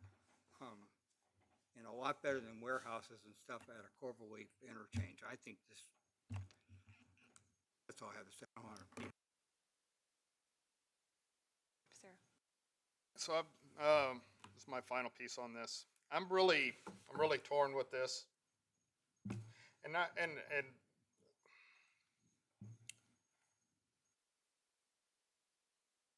it is. It is important that the original concept of the north part of the county being the rural lands be maintained, right? Yeah, we have the need for the housing, right? But we have not yet, as I stated earlier, we haven't decided what we want to look like. If you're looking at homes, yes, everyone in there is going to have to. How many, we have schools up there, right? Not every teacher is going to live in there. Not every firefighter is not going to live in there. Not every first responder is going to live in this town. It's just not going to happen. Now, some will. Okay, fine. But as we've seen with the other developments around here, these things get built and they're advertised to people in northern states where the property values are very high, taxes are high. They can sell those properties, make a profit on it, come down here and buy something larger at a cheaper price with the money that they made off of that. And that's what's going on. Hula Farms and with other developments, that's a new Kent, but with other developments around here. That's a concern of mine. And also building another town right there on the other side of Norge, right? We have Tuano, we got Norge, right? And we're just building another town out there. Now, it's just like with anything, this right here isn't going to stay by itself. There's going to be auxiliaries that start to come up around it that want to support this. Just like with Fort Carson, a town built up around it. Fort Wayne, Indiana, a town built up around it. Same thing with this. If you have a little town, it's going to build up. Look at Newtown. When I moved here, Newtown didn't exist. It was just woods. Now it's a community. This right here is Newtown on steroids, right? I can't see how the community up there, and I live up that way, is gonna be happy with having that there. People live up there for a reason. There is when I talk to the people in Tuano, they are not happy with the growth of Williamsburg and the south part of the county moving up north. They enjoy their rural ability to live. They like to be able to shoot their guns. They like to be able to be away from the traffic and the noise and all the crime that goes along with being in an urban area. Now, I'm not saying that Williamsburg is a crime-ridden area. I don't believe that it is, but that's not. This is not the community that they want in their community. And I do believe that and I'm going to play my own devil's advocate here. The community does need more senior living and assisted care facilities. It does need more housing, but not here. I can't support it.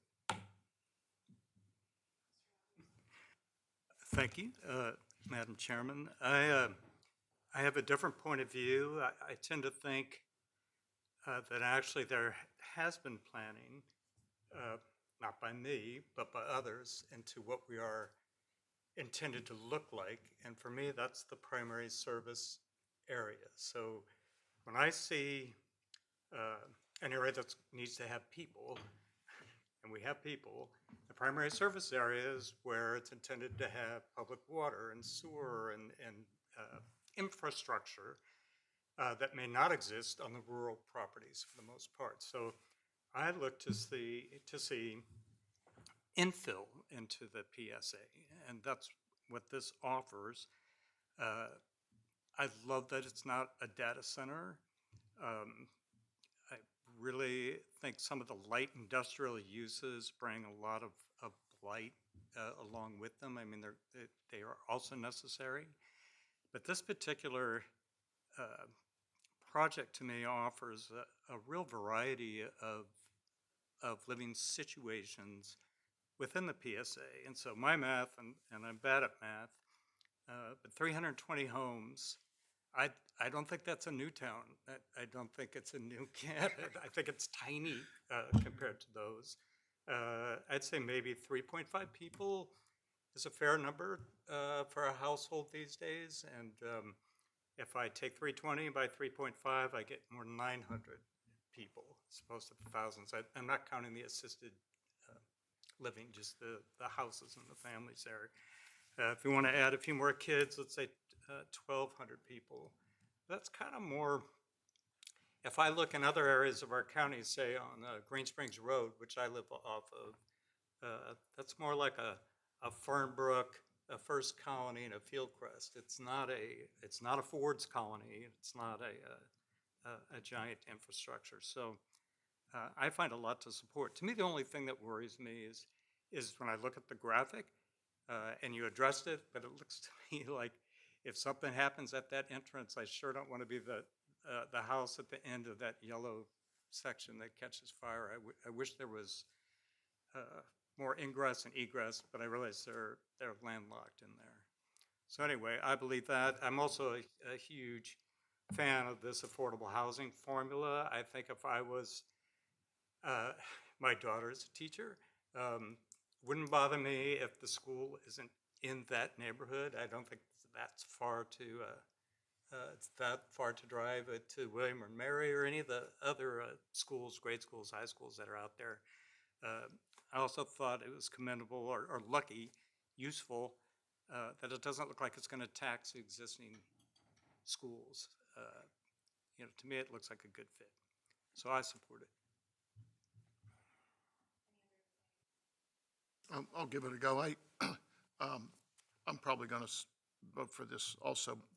This is a good location for a mixed-use project.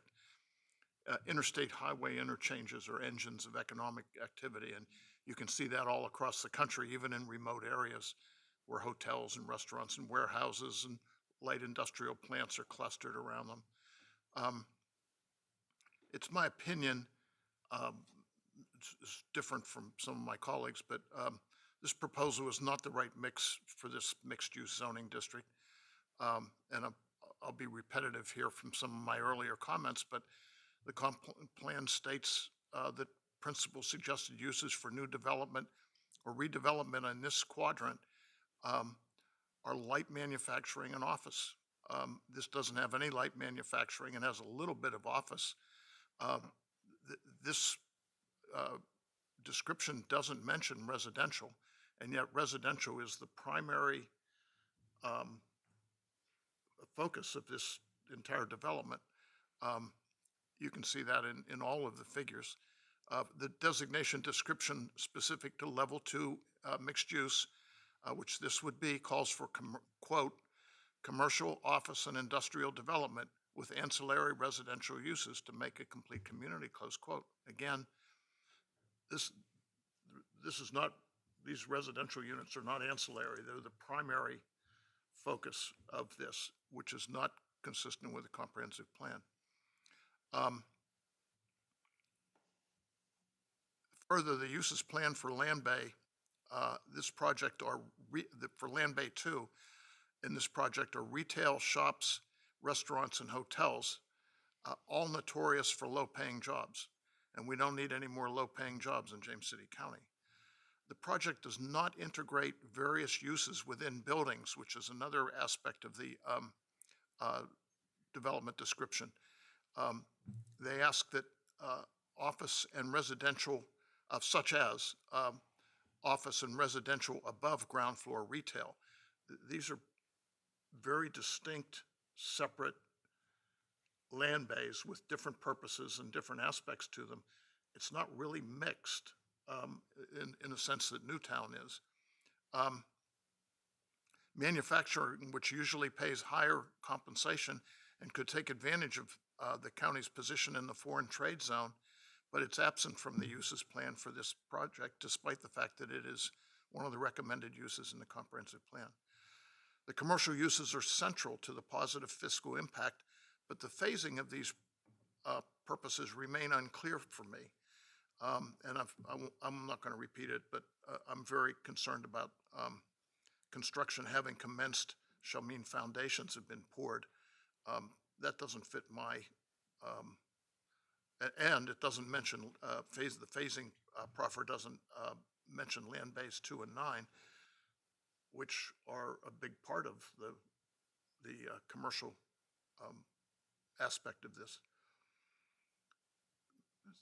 Then I get to my, you've all heard this before, I can see some of you roll your eyes, cumulative impact. Yeah, there's only 75 more kids in the schools, and the 3 schools can handle it.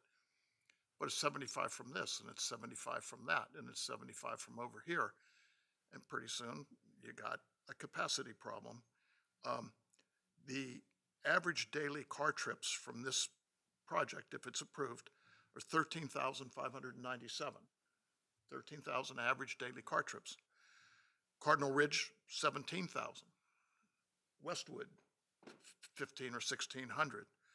I don't know what the build out from Stonehouse is, Ford's Village, Quarter Path, but I took, if we hit 120,000 population by the year 2045, which is the projection in the comprehensive plan, and you open your international traffic engineers report and do a little back of the envelope, I come up with 120,000 average daily car trips, more than we have today.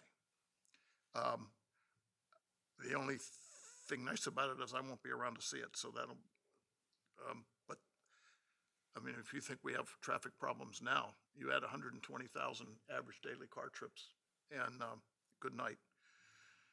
The Croker-Rochambeau intersection is currently rated E and is projected ND, E and D, depending on AM or PM.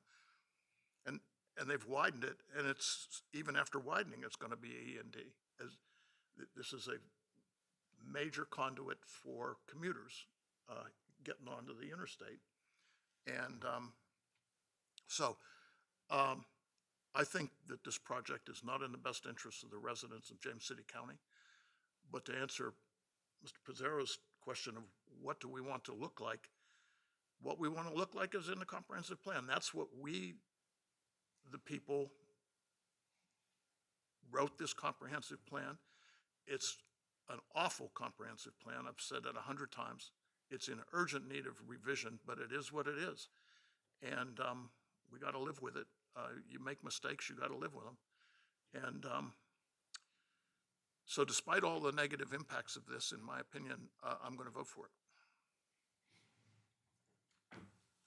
So I always hold back until last, so I'll share a That's your few. prerogative. Yeah, I'll share just a few thoughts.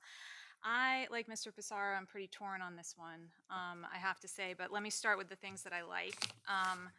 I really like the emphasis on the affordable housing piece. I think that a lot of thought went into that, and it's certainly something that we need in this county, and we know there's demand for it, and it's one of those really tricky nuts that we have to crack, and I really appreciate the emphasis on that in this project. I also really like the multi-generational dynamic of the community. I like that it's encouraging people with different backgrounds and from different walks of life to coexist together and to share the same kinds of facilities. I think that is a really thoughtful way of designing a community in James City County that does have a wide range of ages and people retired and people working, et cetera. Also, like Mr. Polster, really appreciate the detailed thought that went into the environmental impact analysis. And the mitigation strategies for that. So I do see there being a lot of commendable features. I also agree with my fellow commissioners that I think, it's certainly conceivable that we could say that this is, in compliance with the master plan. We can certainly, swing that, I think. But there are some things that give me pause. And one thing that really bothers me that I always find really frustrating is when we hear from members of the public that they only heard about this stuff recently, that they didn't feel like they were contacted sufficiently, they haven't had sufficient amount of time or information to be able to make an informed even decision for themselves about how they feel about something that's going to be permanently impacting their living environment. And that really bothers me because, until I joined the Planning Commission, I didn't know where to find planning documents either. And I didn't know that you can read the proffers ahead of time or how many days ahead they get posted. And, without really proactive outreach on the part of developers, especially our large developers who are doing these really ambitious projects in the county, without proactive outreach to those individuals who live in these areas. And I get it, it's hard. Sometimes you got to do it multiple times, or hold multiple meetings because people are busy. But it's important because it's really the people that get to decide, in my opinion, what their neighborhoods look like, what their part of the county should be like. And it's really it really bothers me when I hear from people that they feel like they didn't have that chance. Because the second thing I just want to say is I'm not always sure that we do the best job up here of deciding, what the right thing to do is. We really try our best to do that. And we look at the master plan, and we think about our own experiences and the experiences we've heard about. But the reality is sometimes we approve things or we recommend things that don't get built, or they get built and there are all these negative, deleterious consequences down the line. And it's hard to project into the future and to think about, to Mr. Haldeman's point, all those compounding impacts that can happen when we approve things in a piecemeal way. And so just to return to my previous point, all the more reason it's really, really important that the public have a chance to contemplate and to deliberate and to debate, and then to come before us informed about what they actually think about something that's going to happen in their neighborhood. So that's what gives me real pause. And it's not the first time. I don't want to single out just this particular application or this development, but it's something that I just want to reiterate, that it's really, really important that we got to fix this. We got to make sure that the public has adequate time and adequate avenues to be able to share their opinion with us. And I really appreciate those of you who took the time out of your evening to come here on a long meeting to do that. So that really gives me pause on a project like this. And I'll just say that, a lot of us on this table have said, oh, we're not so sure about this, or we're not so sure about that, or these things don't sound that great to me, but I'll probably, still approve it. And that's completely fine. That's each of our prerogative to do, but that concerns me a little bit too, especially when I hear, I think reasonable concerns from members of the public who live near these developments. So that's my 2 cents. One Yeah. asterisk on that. First of all, I concur with everything you are saying, but I also think it's important, unless I'm misspeaking, to know that what we're making is really a recommendation. And so it's not over until the Board of Supervisors moves on it. And so at least knowledge is being put out in this forum. And so if anyone is sitting there or watching and is not happy with how tonight goes, you still have another avenue to take it. There's a complete documentation on the county's website under the government section, and then follow through to agendas, and look under Planning Commission meeting for April 1st. If you have any trouble with that, you can call the planning staff and they'll walk you through it. I know they will. And it's voluminous, I have to warn you, but if you really want to know what's going to happen here, assuming the Board of Supervisors approve it, that's the way to go.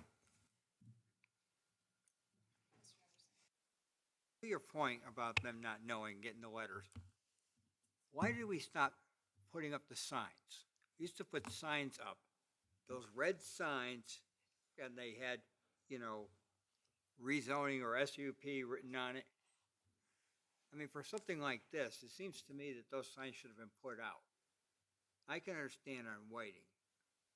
I was going to make the same comment, because the reason that we don't do that is because supposedly the staff doesn't have the time to do it. And so the county administrator made that decision to stop posting signs, even from the point of view that planning commissioners offered to go out and put the signs. I'm just going to say. But because of the safety issue associated with that, and because we're county employees, couldn't do it. But anyhow, the point is exactly it.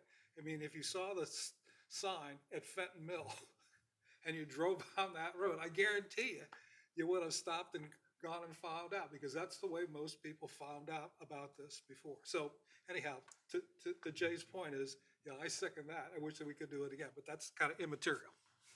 Maybe, Ms. Stennis, you can send it up the flagpole to Mr. Holt. because Maybe, it- maybe we should take this for board discussions and suggest okay. that to that. Okay, we can do Yes, I that think we later can in the make meeting. that I'm sorry, we'll do that on subject G. Yes, yeah. that sounds Sorry. good, yeah. To your point, yes, the community should decide what the community should look like. Toano and Norge are not Williamsburg, right? So, when I first moved to the county, you look at Lightfoot. Lightfoot did not look like what Lightfoot looks like today, right? Lightfoot now is just an extension of Walmart. And it's all built up. So the people that are there either were absorbed or moved away.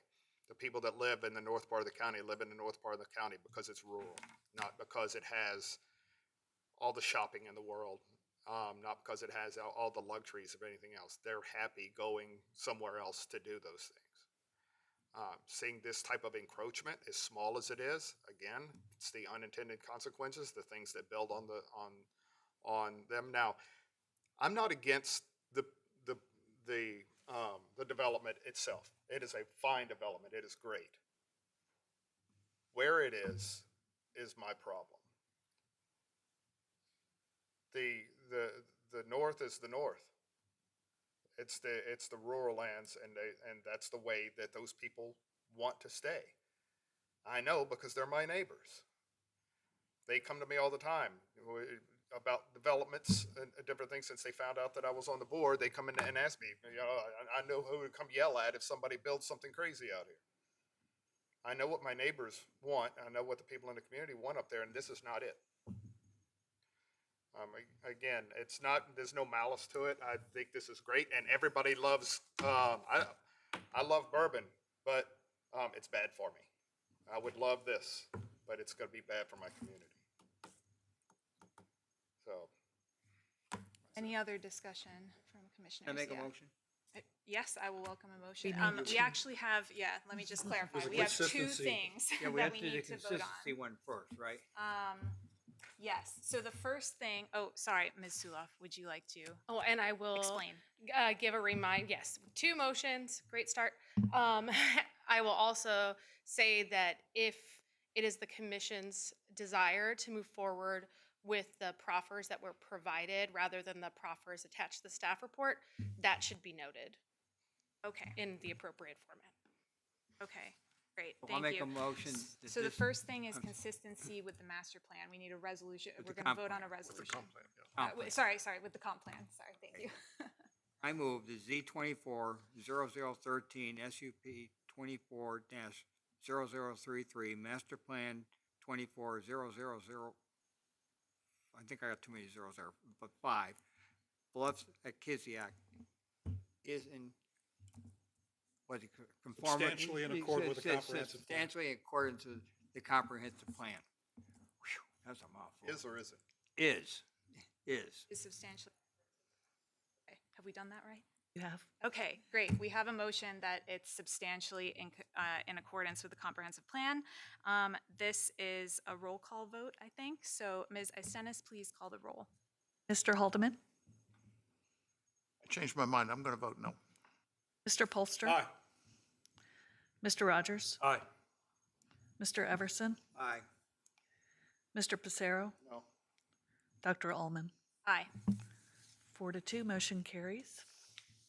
Okay, and so next, I need a motion about the recommending to the board, whether to recommend this to the Board of Supervisors, and then with what set of proffers? Frank, why don't you do that? I'll You do make the such a motion good that job. the planning commission recommend to the board of supervisor approval of case number 24003, Bluffs of the Kiskiack Water and Sewer Extension, as well as the development of the master plan.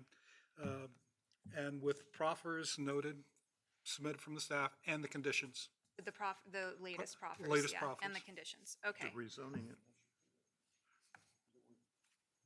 Yes. Is the SUP and all of that that's in this vote? Rezoning. Correct. Okay, yeah, okay. So all of that is. Yeah, in the rezoning to package. 24003, master plan 24005, and the special use permit 24003 with proffers estimated from Ms. Suloff and conditions. Okay, we have a motion to recommend. I'm not going to go through that all again, but thank you, Mr. Polster, for saying it. So that's a roll call vote. Ms. Istenis, will you please call the roll? Mr. Haldeman? No. Mr. Polster? Aye. Mr. Rogers? Aye. Mr. Everson? Aye. Mr. Pacero? No. Dr. Allman? No. Hang on a second. That's 3 noes and 4 yeses. Is that right? 1, 2, no. 4-2. 4 to 2. One absent. It was Oh, 3 to 3. Thank you. Sorry. Yeah. I'm writing on the same. I'm writing on the same You only form, have so I'm 6. I'm counting. Yeah. Okay, we had voted 3 no. yeses Oh, and you 3 voted noes. no. I voted Dr. no. Allman voted no, Mr. Pacero voted no, and Mr. Haldeman voted no. Correct. Okay, and then the other 3 voted yes, so that is 3 to 3, which is no recommendation, Ms. Barman? Neutral? Neutral recommendation, okay?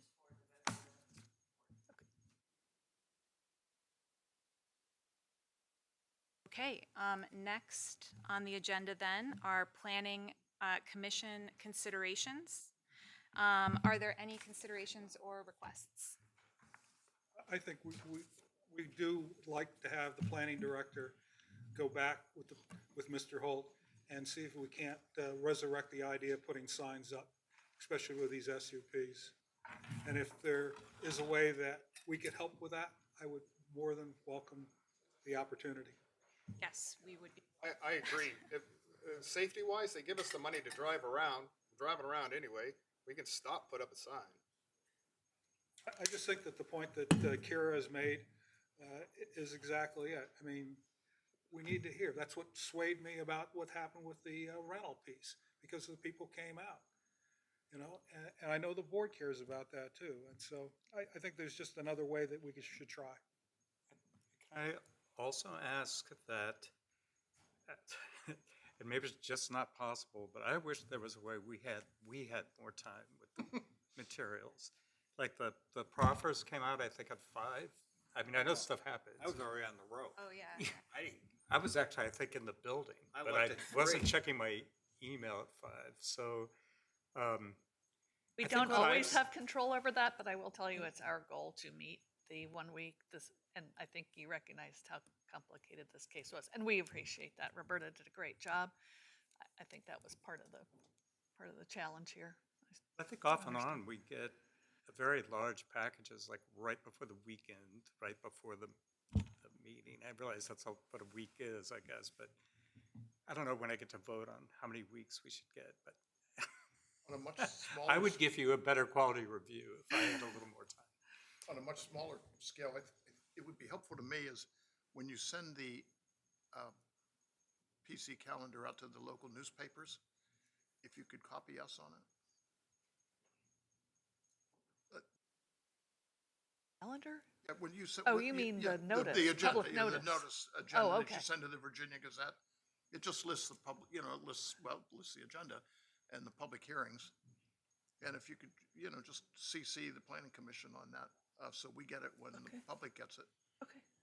Let me go a little further than that, is when she gives us her planning report, and you look at her calendar, there's whether it's an SUP or concept plan, that number is linked, right to permit link.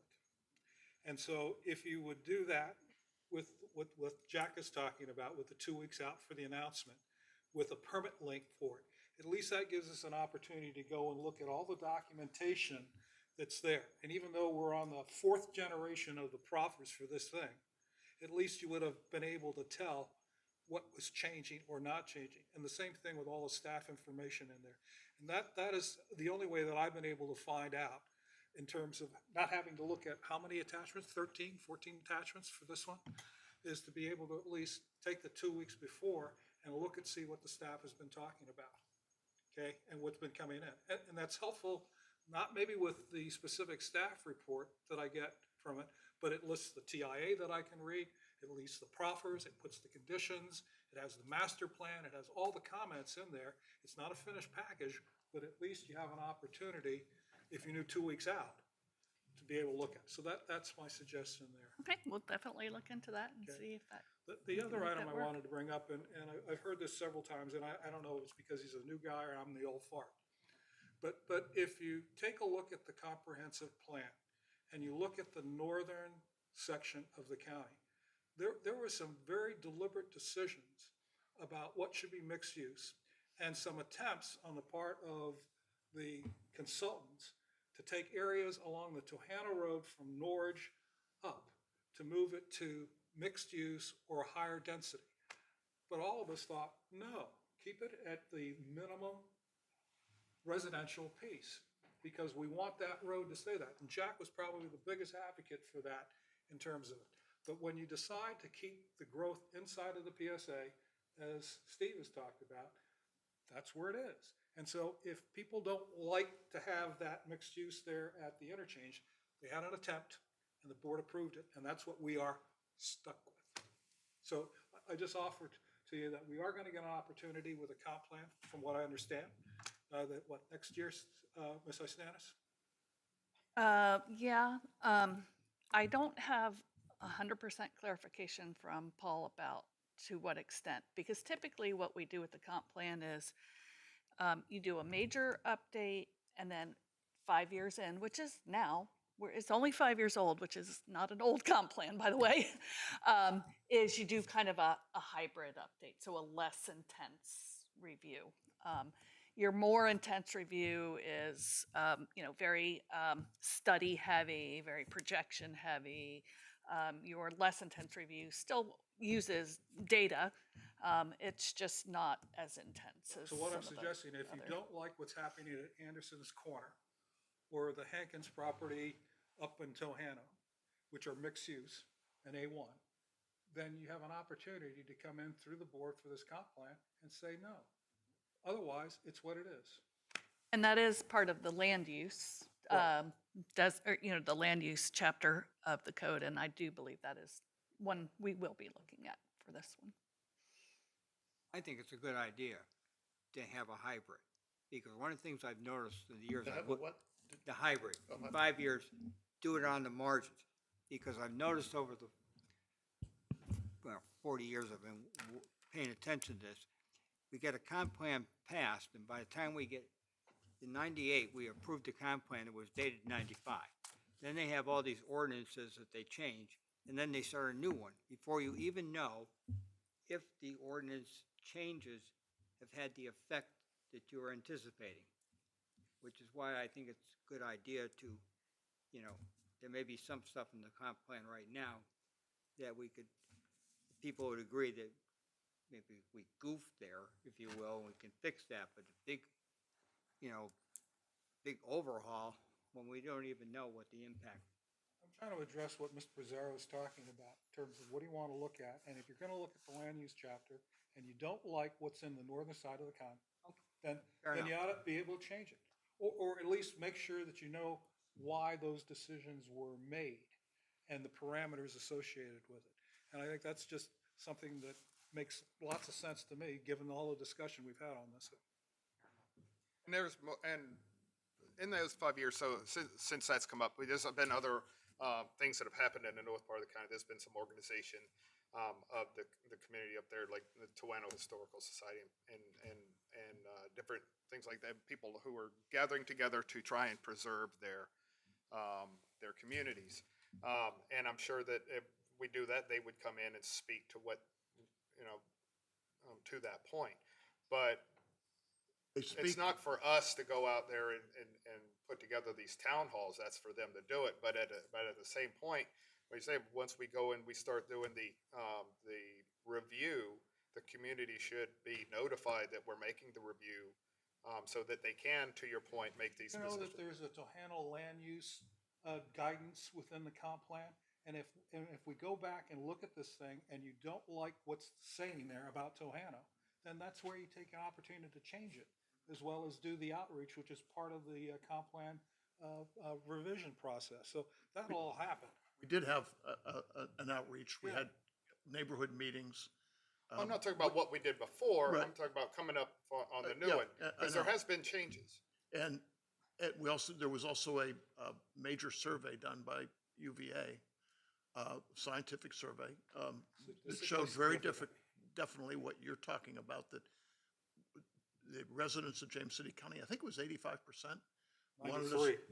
No, I'm sorry, 93% to do more to protect open space in the rural And the rural character. areas of the county. And and it was the widest disparity between what they wanted and what they were gonna get.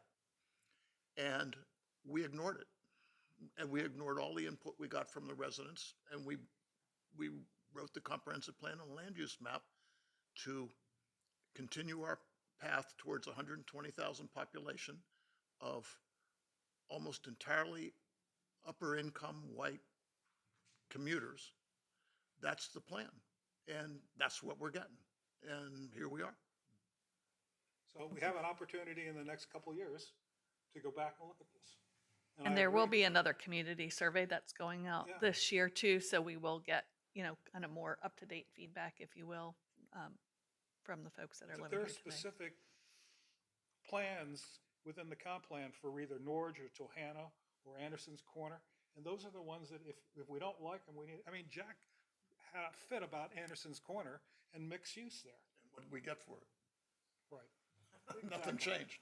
Right. Anyhow. Yep. You know, I mean, really, I don't mean to be the new weed in the flower bed, but, I do have an ear to the community up there, because I do live out in the sticks. And, yeah. We have a policy committee meeting next week. Yes, I'm coming to that, but just one thing before that, sorry, Mr. Everson. Thanks for the planning commission considerations. First, we have the planning director's report. Oh, I'm sorry. Ms. Istenis? Unless you have questions. Questions? All right, thank you.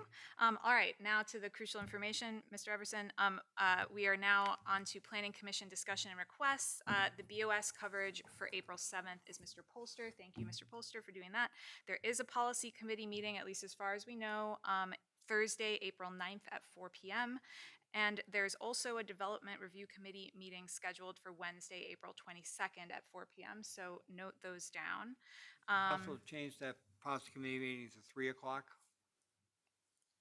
I believe, yes, I don't think that you were here for the previous discussion, but we actually changed it to 4 at the previous organizational meeting. So both meetings happen at 4 now, the DRC and the policy committee. Go back, did I hear you right? You said Wednesday, April 2nd? Thursday, April 9th for Okay. the policy committee, and then Wednesday, April 22nd. Okay. For, I was yeah, like, the- Madam Chair, DRC, I yes. did just get an update from staff. We actually are not going to have the policy meeting on the 9th. Oh, okay. But we are on the 22nd for the DRC. Okay, My so- apologies for the late notice. No worries. Policies canceled, DRC sounds like it's still on. Okay, cool. Any other discussion items from anyone? Make a motion that we adjourn. Great. I just have one Second. really quick Oh. thing. I just want to thank Mr. Polster for agreeing to chair the DRC, and I want to thank Mr. Everson for chairing policy this year. Really appreciate that commitment. And yes, I will definitely entertain a motion to adjourn. Motion to adjourn. Okay. Aye. Aye. Aye. All right. We are adjourned. Population.